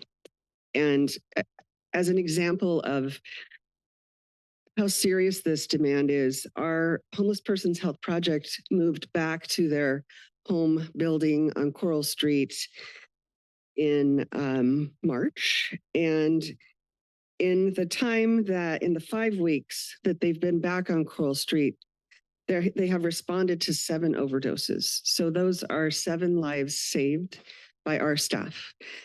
And our charge as a federally qualified health center is generally in the realm of primary care, but now our staff are first responders to deaths happening right in front of them that they're reviving. So that's how we spend this money. We spend this money on shared medical visits, like I said, for people who are ready to make a change in their lives and attend our medication-assisted treatment programs and group visits. And so we have between 16 and 18 of those per week at all of our health centers, both here in Santa Cruz and our health centers in Watsonville. And we also offer them in a bilingual and also Spanish-speaking only. We also offer services at Juvenile Hall, where we provide the medical care for the youth that are at Juvenile Hall. We hand out lots of Narcan, 8,000 to 10,000 packets a year.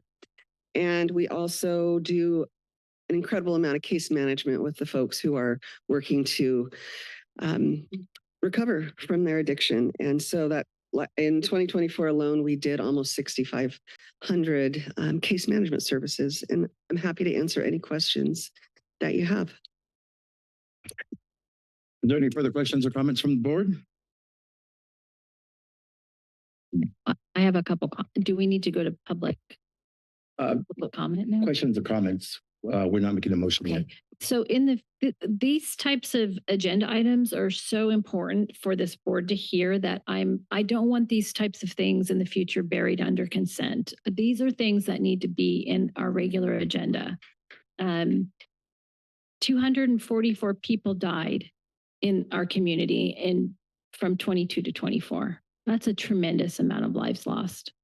We've been working on this issue as a community, as a region, really, for a few years. I don't expect you to have the answers to this today, but in the future, it'd be great to hear about our efforts working with DOJ, working regionally, getting the hub and spoke grant. Are these efforts helping?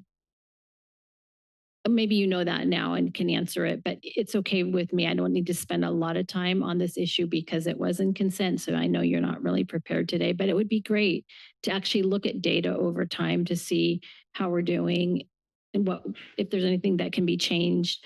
There's also a number of commercial like Dignity Health, PAMF, Kaiser that offer medication-assisted treatment.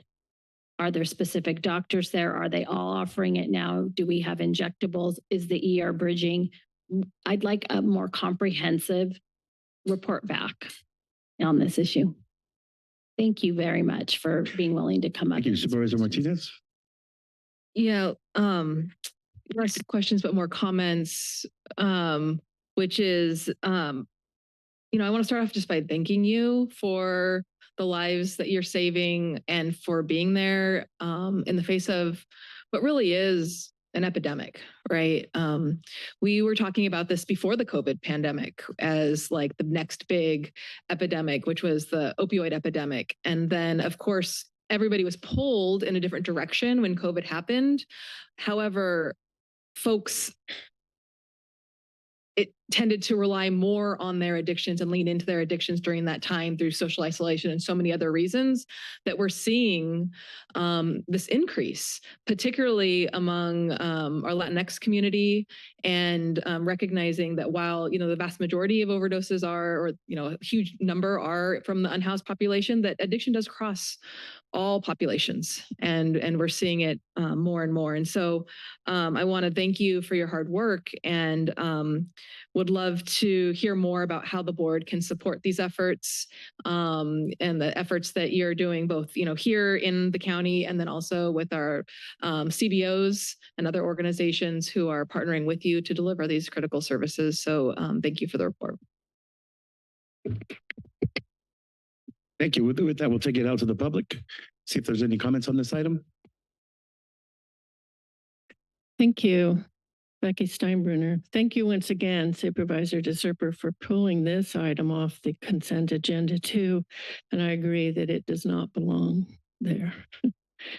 And I want to thank you for asking for a report of effectiveness of spending $1 million a year in this county for the next 15 years. We need that data to be able to better construct how we will use $1 million a year for the next 15 years and make a difference.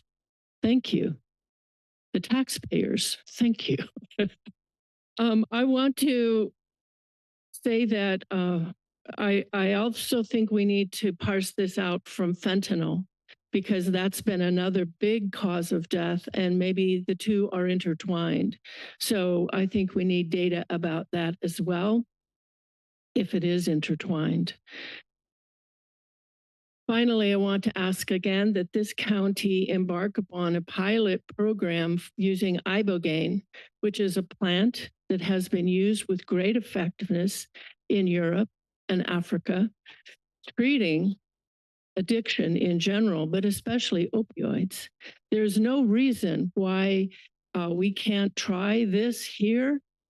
It is effective and long-lasting. And I think we need to give that a try here in Santa Cruz County, ibogaine. Thank you.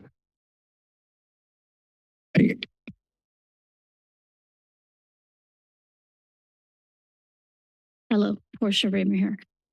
As you move forward in producing things to help prevent deaths and so forth with any sort of opiate I would just like you to not leave out the accidental humans that this sometimes happen to, such as our first responders, our tow truck drivers even have had problems with that. I know for a fact there's been a few that within the last year have had to be hospitalized, and certainly healthcare workers and so on and so forth. Thank you. Anyone online? I see no speakers online, Chair. With that, I'll bring it back, and I see Justin has his hands up. Supervisor Cummings? Yeah, I just wanted to thank staff for their ongoing work on this issue and for your work securing funds that really help us to provide the necessary work needed to help people who are overcoming addiction. And I did want to say to Ms. Steinbruner's point that fentanyl is a synthetic opioid. And so, yes, it fits within the category in terms of the types of services that these funds are going to go towards to providing the necessary support to get people off of these drugs. And my hope is that as we continue to, be negatively impacted by the current federal administration as it relates to people's insecurity around leaving their homes, job security, that we're able to provide folks with the support they need so that they don't kind of spiral into patterns of addiction, as was pointed out by Supervisor Martinez during the 2020 pandemic. And so With that, I'm happy to move the staff recommendation on this item. Second. I have a motion and a second, a motion from Supervisor Cummings, a second from Supervisor Koenig. Can we take roll call? Supervisor DeSerpa, Aye. Martinez, Aye. Koenig, Aye. Cummings, Aye. Hernandez. Aye, motion passes unanimously. So we got about 15 minutes. I think we will read item 7. So the next agenda item is 7. Consider the selection of Mary Tartaro as a public artist for the Ben Lomond Transfer Station Public Art Project and adopt a resolution accepting unanticipation revenue in the amount of $114,500 and all related actions. I'll turn it over to Kathy DeWild, our Arts Program Coordinator, and Karen Krosolowitz, Arts Commissioner, and Mary Tartaro, the artist, for the presentation. Thank you. Is this on? It is. Good morning, Chair Hernandez and members of the board. I am Kathy DeWild, County Arts Program Coordinator. And your board previously approved the inclusion of a public art component for the Ben Lomond Transfer Station. In September of 2023, that's a while ago, a selection panel was formed and a call to artists circulated for the creation of an original public artwork for the facility. It is now my pleasure to introduce Arts Commissioner Karen Krosolowitz, who will tell you a little bit about the selection process. Thanks.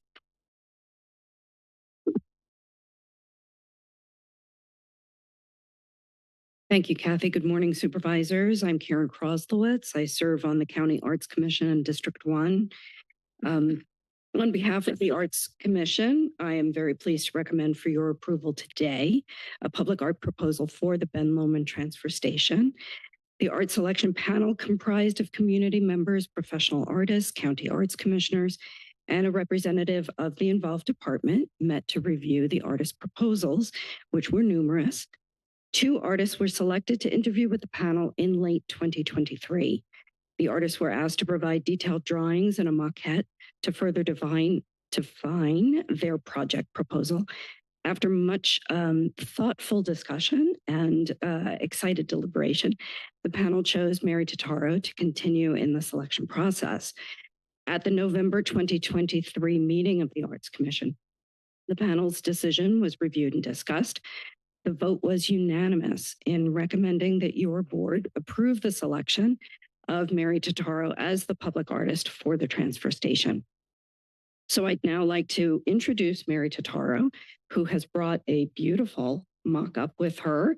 I would encourage you to step closer and look more thoughtfully at this art piece. Be careful.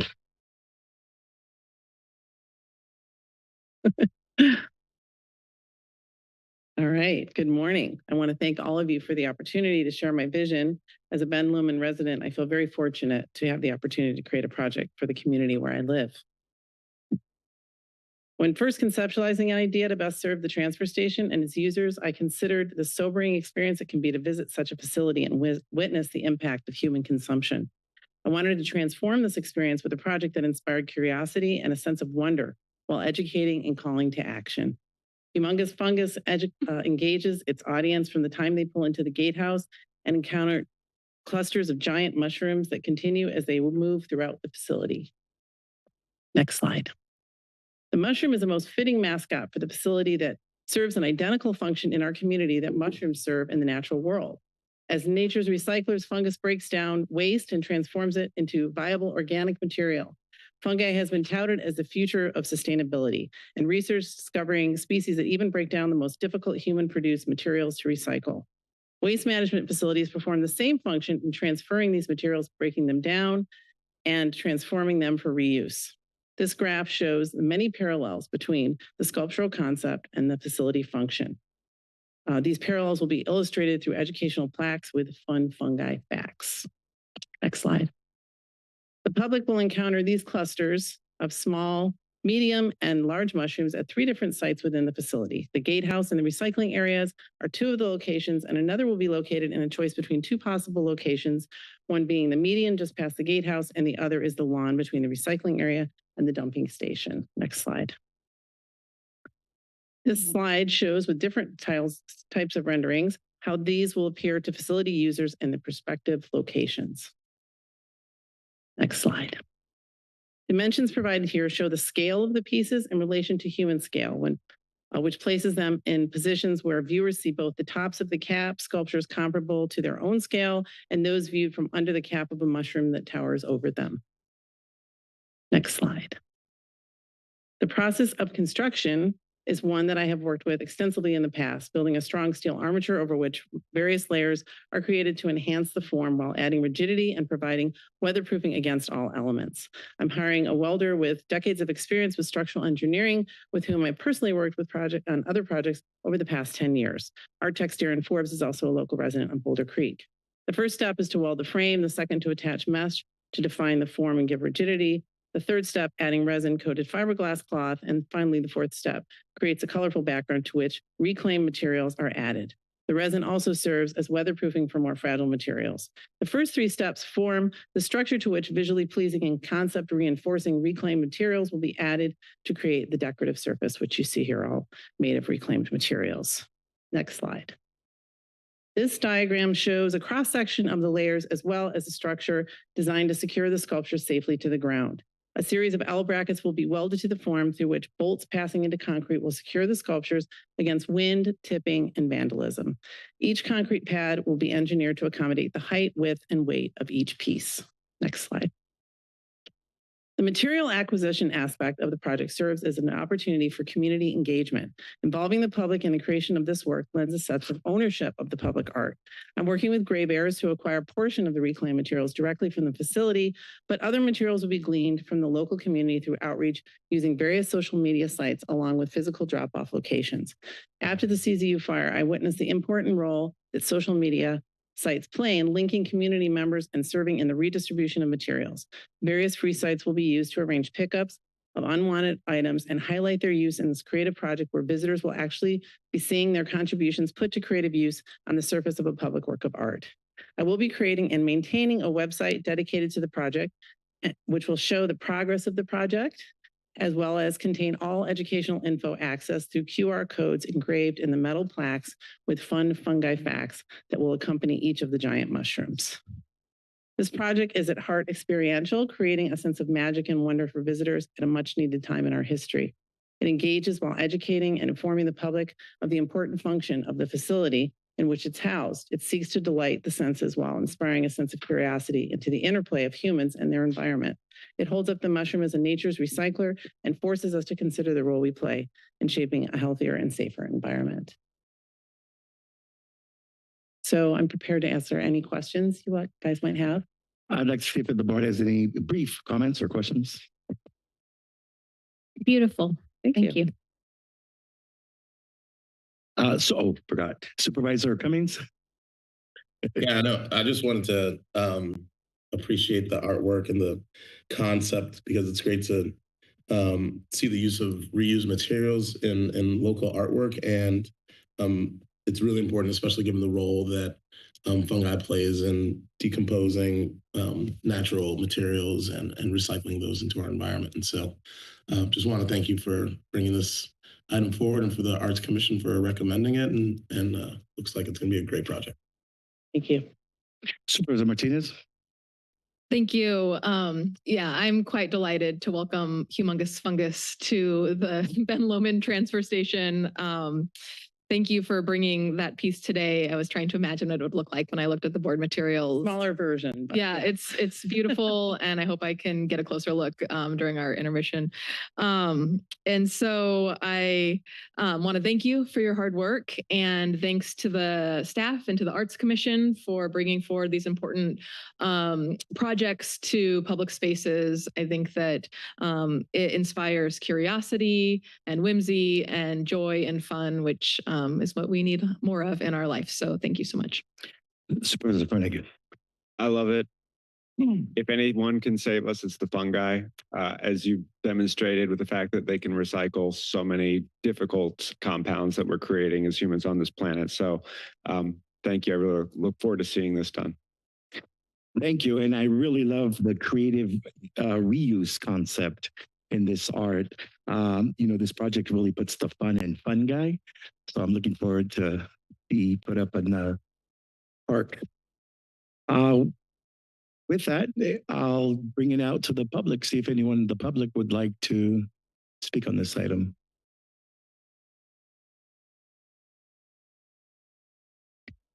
Seeing none, anybody online?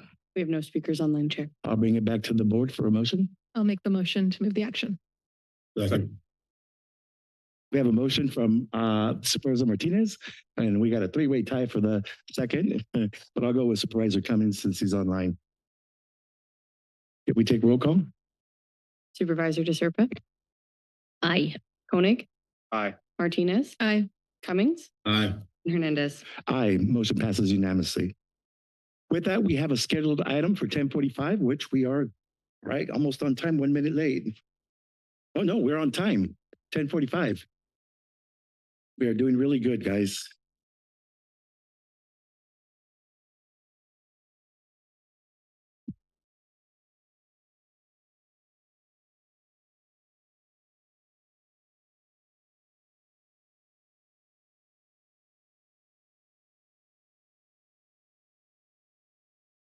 So the next agenda item is number 13. It's a scheduled item for 10:45. It's presentation of the awards to Santa Cruz County Fire Department Firefighters of the Year. And I'll turn it over to Sam Filson, Division Chief for San Mateo, Santa Cruz County CAL FIRE Unit. Good morning, everybody.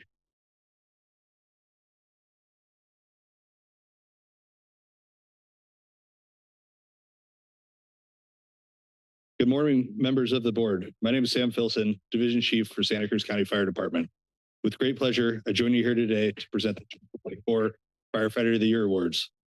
The Santa Cruz County Fire Department's Volunteer Career Firefighter of the Year Awards have been presented annually for many years. We're fortunate to have many of the past recipients of this award in attendance today. This remains one of the highest honors in this field, recognizing the members of our department whose work has had a truly outstanding impact on the community and Santa Cruz County Fire Department. For Volunteer Firefighter of the Year, we present this award to Diego Turan from Company 41, Corralitos Volunteers. Diego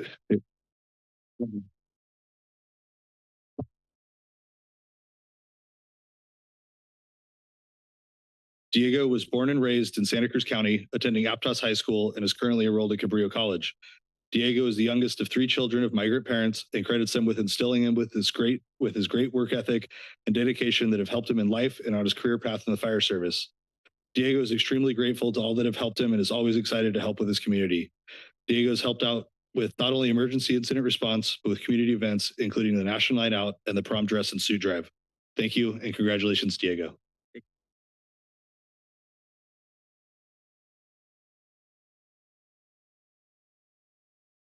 With that, I present this proclamation from the Board of Supervisors to Diego Tiran Ceja.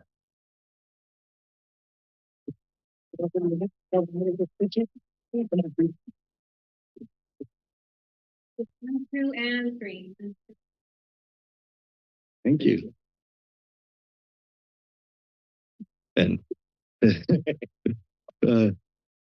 for Career Firefighter of the Year, we present this award to Jonah Torres from CAL FIRE Big Creek Station, Company 37 Davenport Volunteers, and Company 32 Bonnie Doon Volunteers.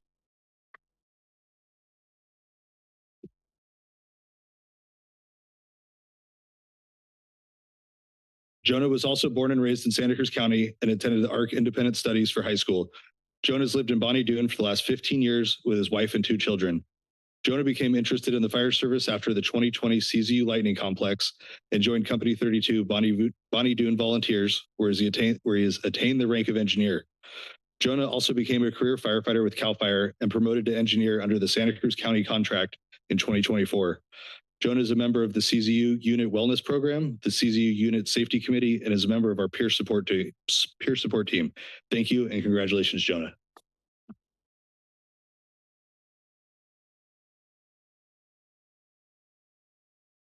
So the same as well, I'd like to present this proclamation from the Santa Cruz County Board of Supervisors here to Jonah Torres. Congratulations. Thank you.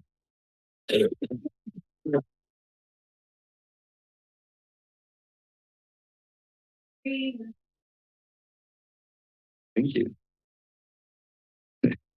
Both of these individuals have made an estimable contribution to our community during their time with Santa Cruz County Fire and CAL FIRE.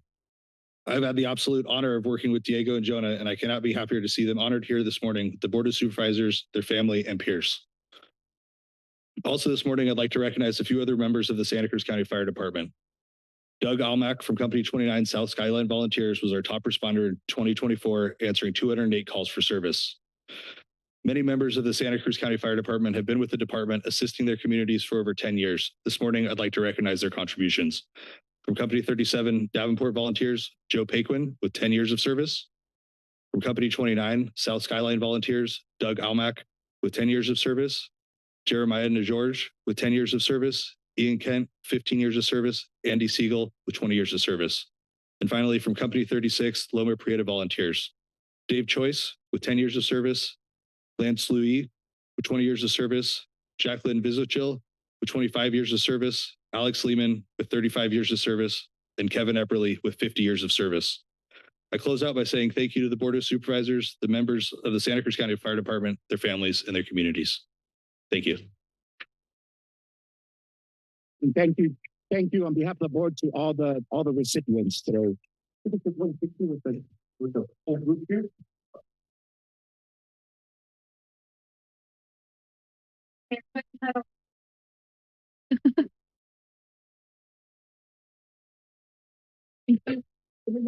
Jason.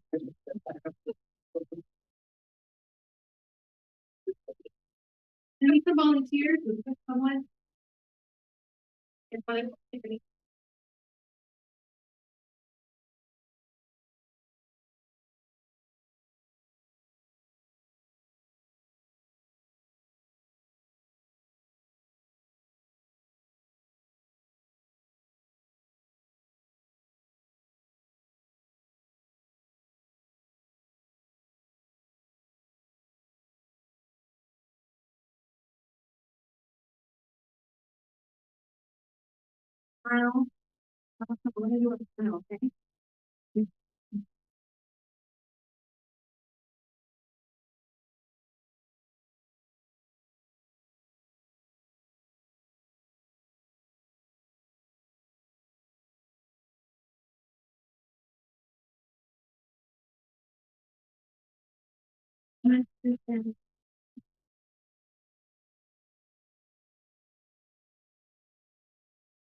Thank you. I'd like to see if any of the board members have any comments or Supervisor Martinez. Yes, I just want to thank everybody in the audience for your service, and a special congratulations to those awardees and those celebrating milestones. It's very well deserved, and we appreciate all of your service. Thank you very much.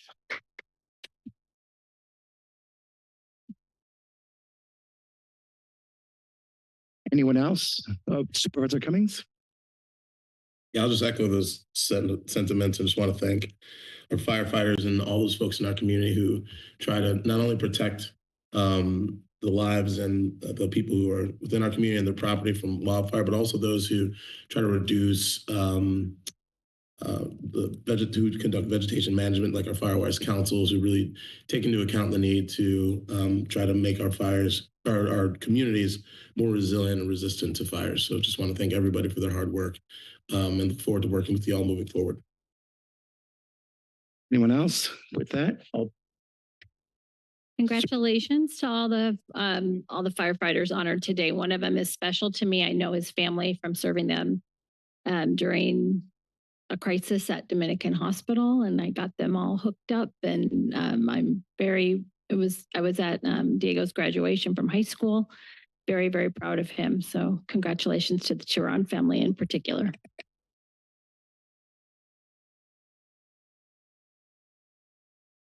Mr. Koenig? Yes, thank you to our firefighters for everything you do. I mean, obviously fighting the flames, but also, of course, as paramedics, you're often the first medical personnel to any scene.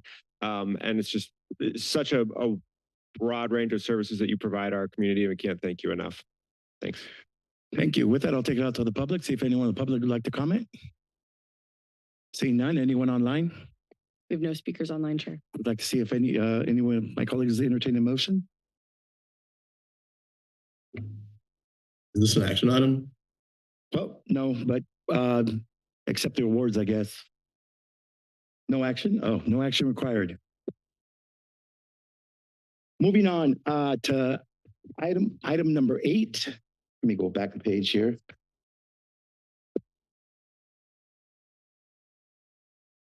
So this is a public hearing. Keep in mind that most of these, the districts came to us for these changes and improvements. So we hold a public hearing to consider the proposal for fiscal year 2025-2026 benefit assessment rates for county service area number 17, Empire Acres. Continue the public hearing to June 10th, 2025 to allow for tabulation and certification of the ballots and take the related actions. You can have community development come up and. Morning, Chair. Good morning, Board. My name is Christine Hicks. I'm the Administrative Services Manager for the Program Admin Division of Public Works, CDI. I'll be presenting the next several items being the road county service areas elections. And number 8 is indeed the county service area number 17, Empire Acres, located in Santa Cruz, consisting of 51 charged parcels, which are currently assessed at $125 per parcel. The CSA would like to raise that by $75 to a $200 per parcel per year, ongoing from fiscal year 25-26. This will increase the annual assessment by over $6,000 and for a total annual revenue of $10,200. The recommended actions by Sorry, the board. Christine, we need to stop for a second because we've lost a quorum in the room. Yes, sir. Sorry, over here. Hi, Jason. We just need to take a 5-minute break and then come back to this presentation momentarily. Sure thing. Okay. Recording stopped. Take 5-minute break. Yeah.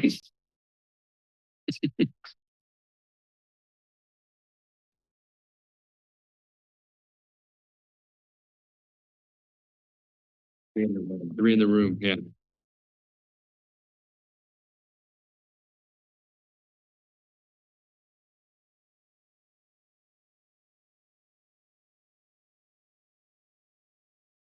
Hey, if we can continue the item. All set? The recommended Recording in progress. The recommended actions are those that Chair Hernandez had listed, being to open the public hearing now to hear any objections, to request the submittal of the ballots and close the public comments of this hearing, and continue the public hearing to June 10th to allow time for tabulation and certification of the votes. Staff is available if you have any questions. So this is a public hearing. I'm going to first take it out to the public, see if anyone in the public would like to address us on this item. Seeing none, I'll bring it back to the board, see if there's a motion or questions. Is there anyone online? Oh, yes, online. We have no speakers online. Bring it back to the board now, see if we have. I'll make a motion to approve. Second. We have a motion from Supervisor DeSerpa and a second from Supervisor Cummings. If we can take roll call vote, please. Certainly. Supervisor Martinez. Aye. DeSerpa. Aye. Cummings. Aye. Koenig. Aye. And Hernandez. Aye. Motion passes unanimously.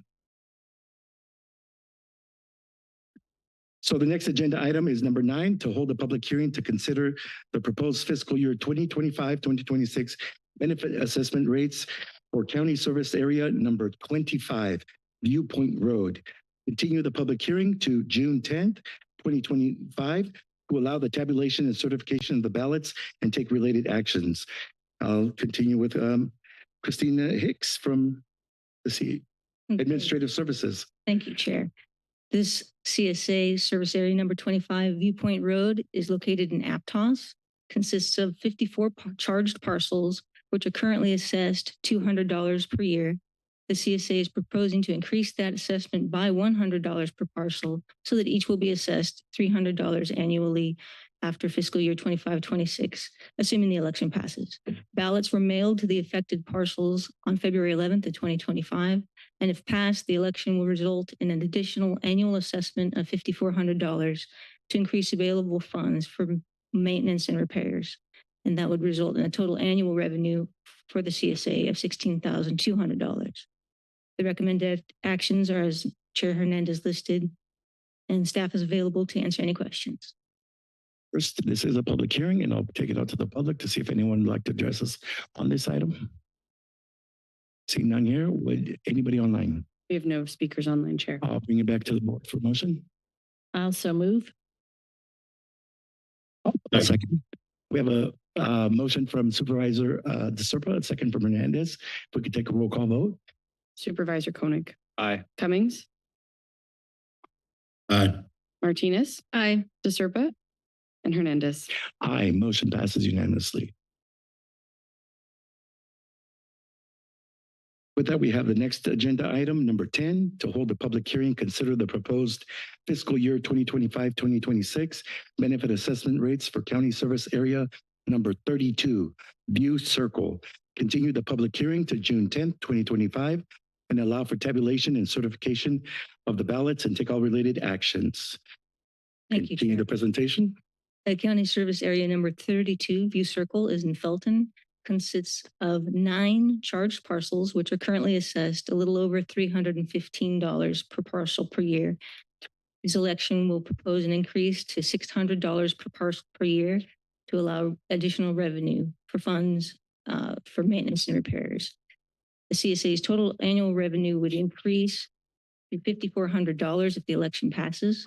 The ballots were mailed out on February 11th of 2025, and the recommended actions were as chair listed, and staff is available to answer any questions.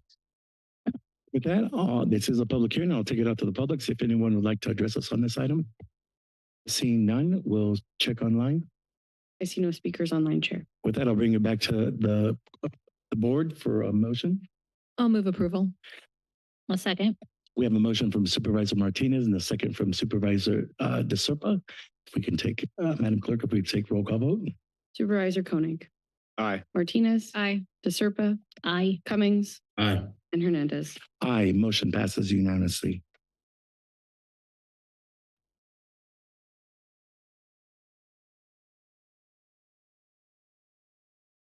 And with that,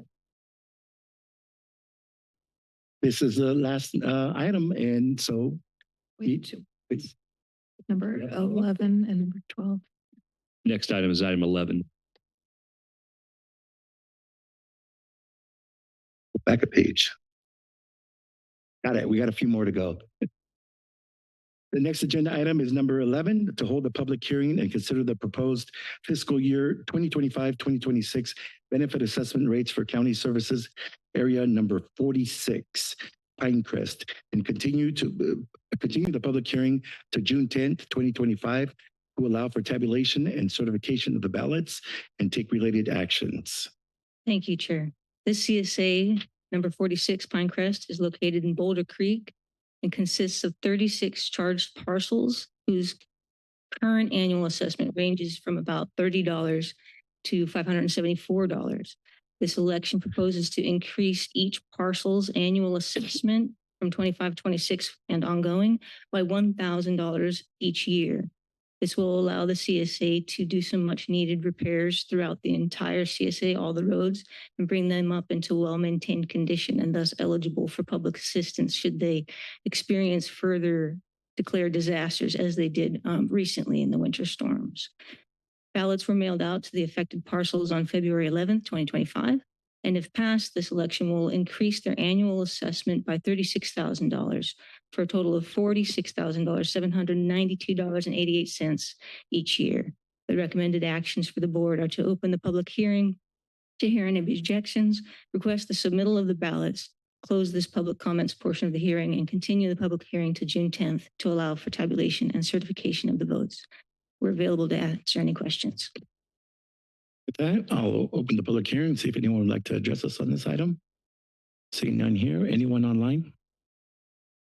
I see no speakers online, Chair. With that, I'll bring it back to the board for entertain a motion.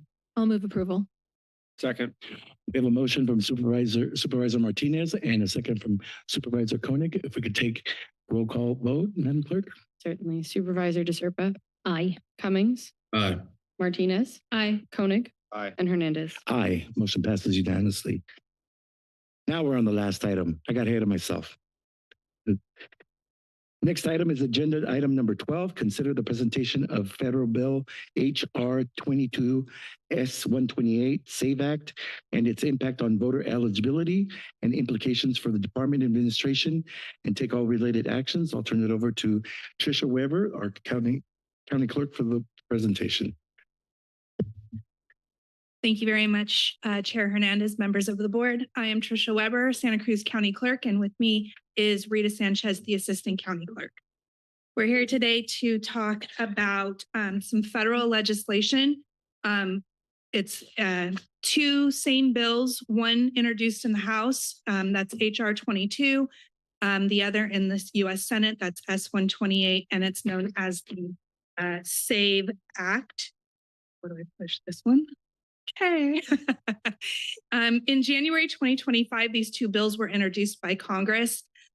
SAVE stands for Safeguard American Voter Eligibility Act.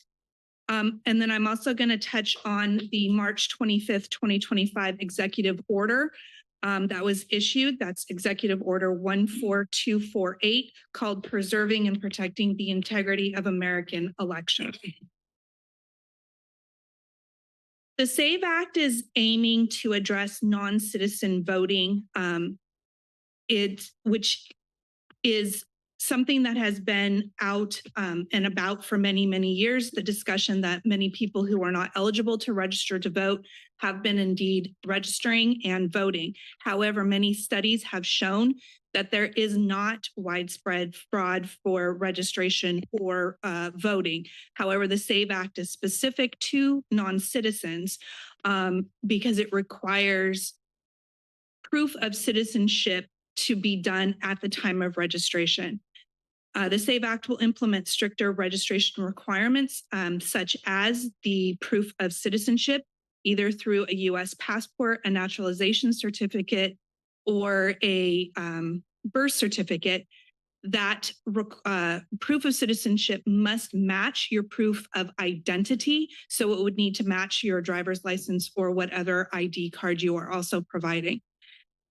It eliminates online and mail registrations as well as registration drives, in the fact that you can still register to vote using online or through the mail. However, your registration would be put into a pending status until you come in person to an elections office and show your proof of citizenship. With registration drives, it will allow people to do registration drives. However, the proof of citizenship must be given to the agency or the person who is conducting the registration drive, and that proof of citizenship needs to come back to the voting, to the elections office. The SAVE Act will disenfranchise specific demographics. One demographic would be people who have changed their name.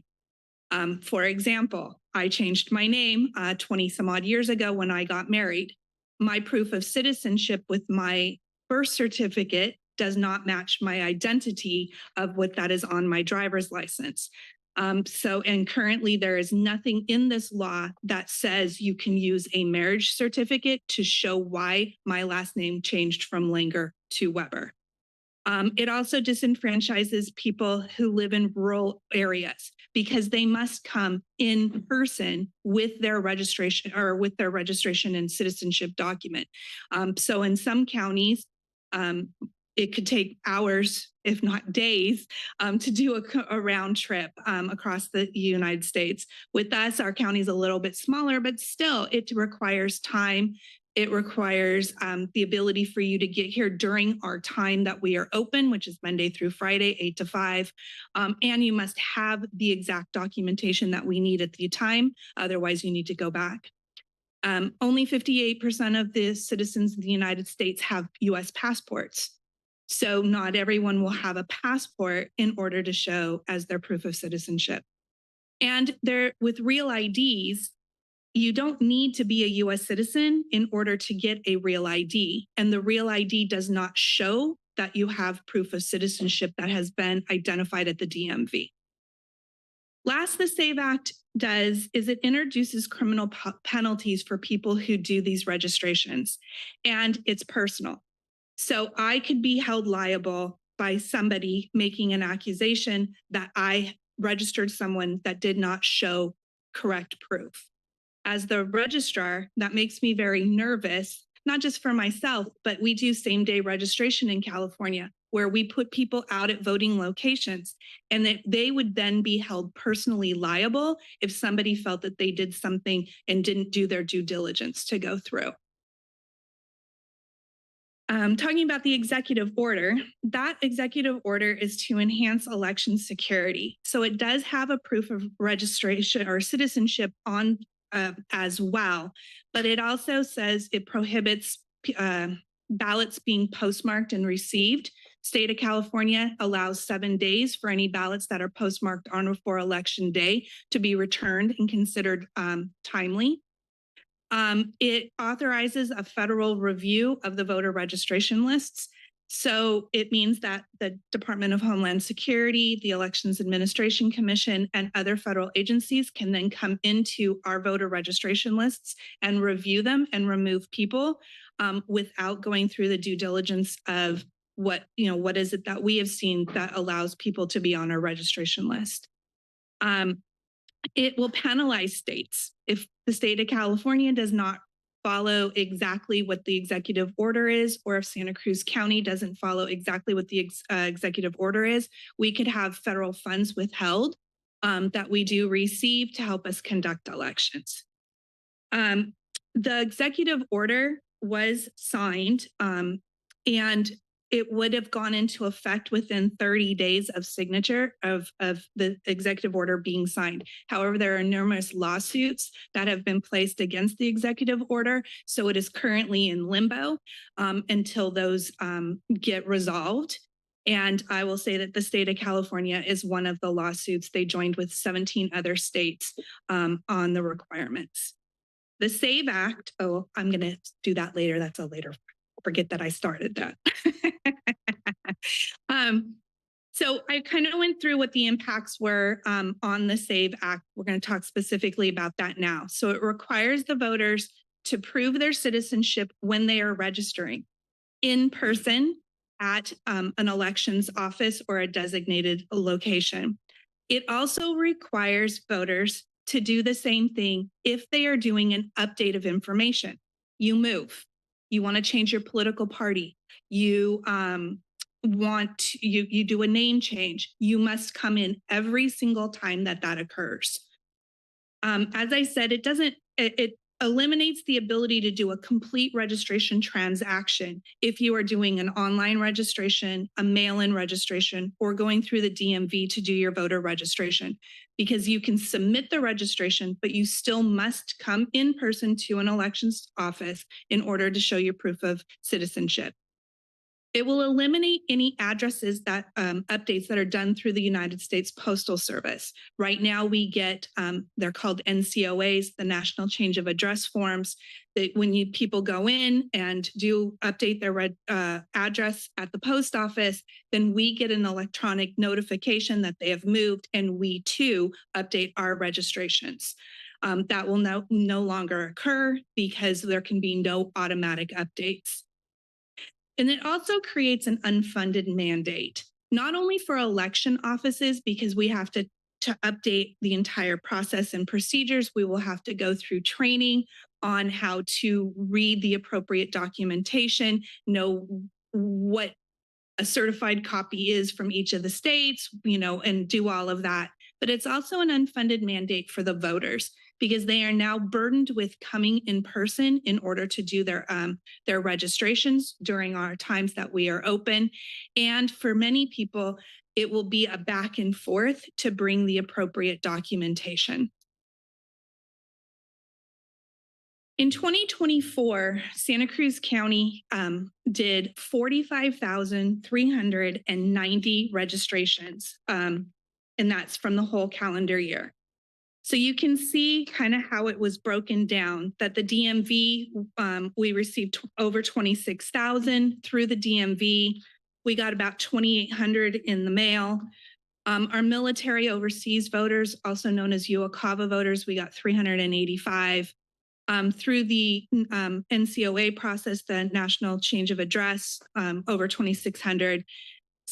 Almost 77 registrations were online and 5,500 were in person.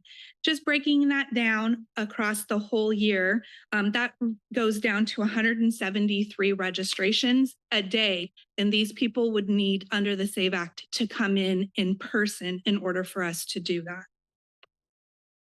Here it looks a breakdown between new registrations, which are in green, and an updated registration, which is, well, now it's orange. It was originally gold. A little shout out, my daughter's graduating from Cal Poly Pomona in May, so their colors are green and gold. But it's showing how those broke down.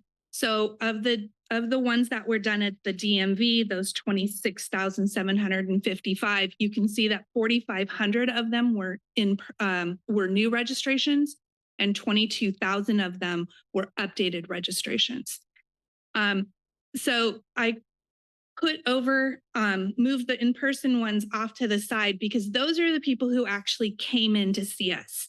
So those 5,000 people came in, making the assumption that they would come in and, we would see those numbers coming in. They would be the people that took the time to come into a voting location or our office and do their registrations in person. You can see that the other group were all doing it through some other manner and not approaching the elections.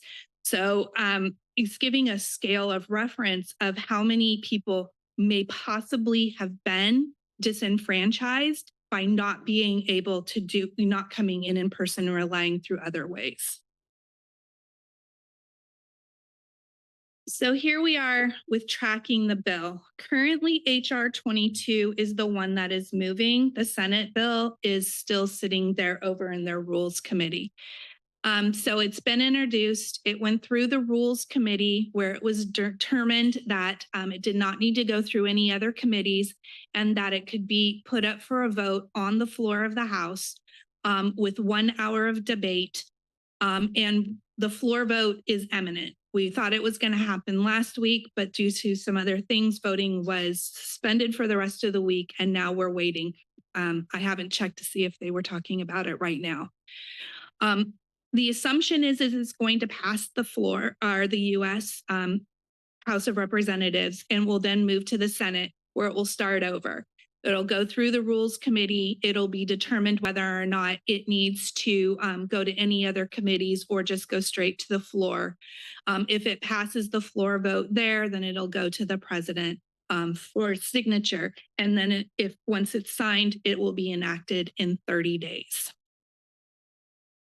So my recommendation, my ask is that you sign on to a letter to all members of the Congress, that's both the House and the Senate, to express opposition to the proposed bills.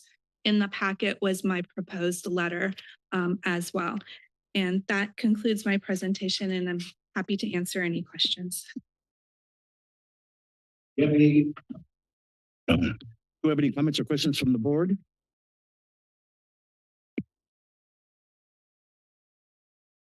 Seeing none? Thank you for presenting this. I'd like to make a motion to approve a letter going out to all of the Congress.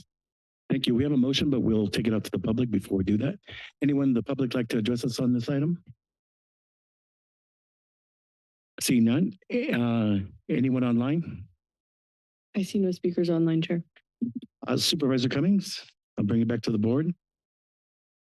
No, I just think it's appalling what the federal administration's attempting to do here with this, just given the fact that it really is going to negatively impact many people throughout the country, both, everyone from Republicans, Democrats, non-party preference. I mean, this is really going to have serious negative consequences on people's ability to vote. And so I'm glad this is going out to all the representatives, and I hope that we can encourage other community members to send letters out as well. I just have a question in terms of the Senate. How many votes would this need? Like, how close is the margin in terms of if Republicans were to vote in opposition? How many votes would we need?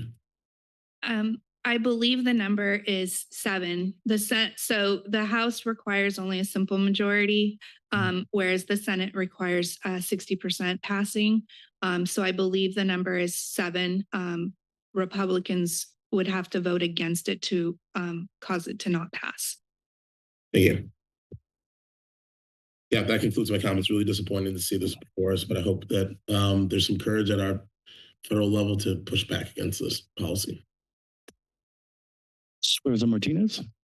Yes, I'll start off just by seconding the motion. And I also just want to thank County Clerk Weber and your team for bringing this forward, as well as your predecessor, who's now Assembly Member Gail Pellerin. You've both been advocates for the right to vote and, preserving that right.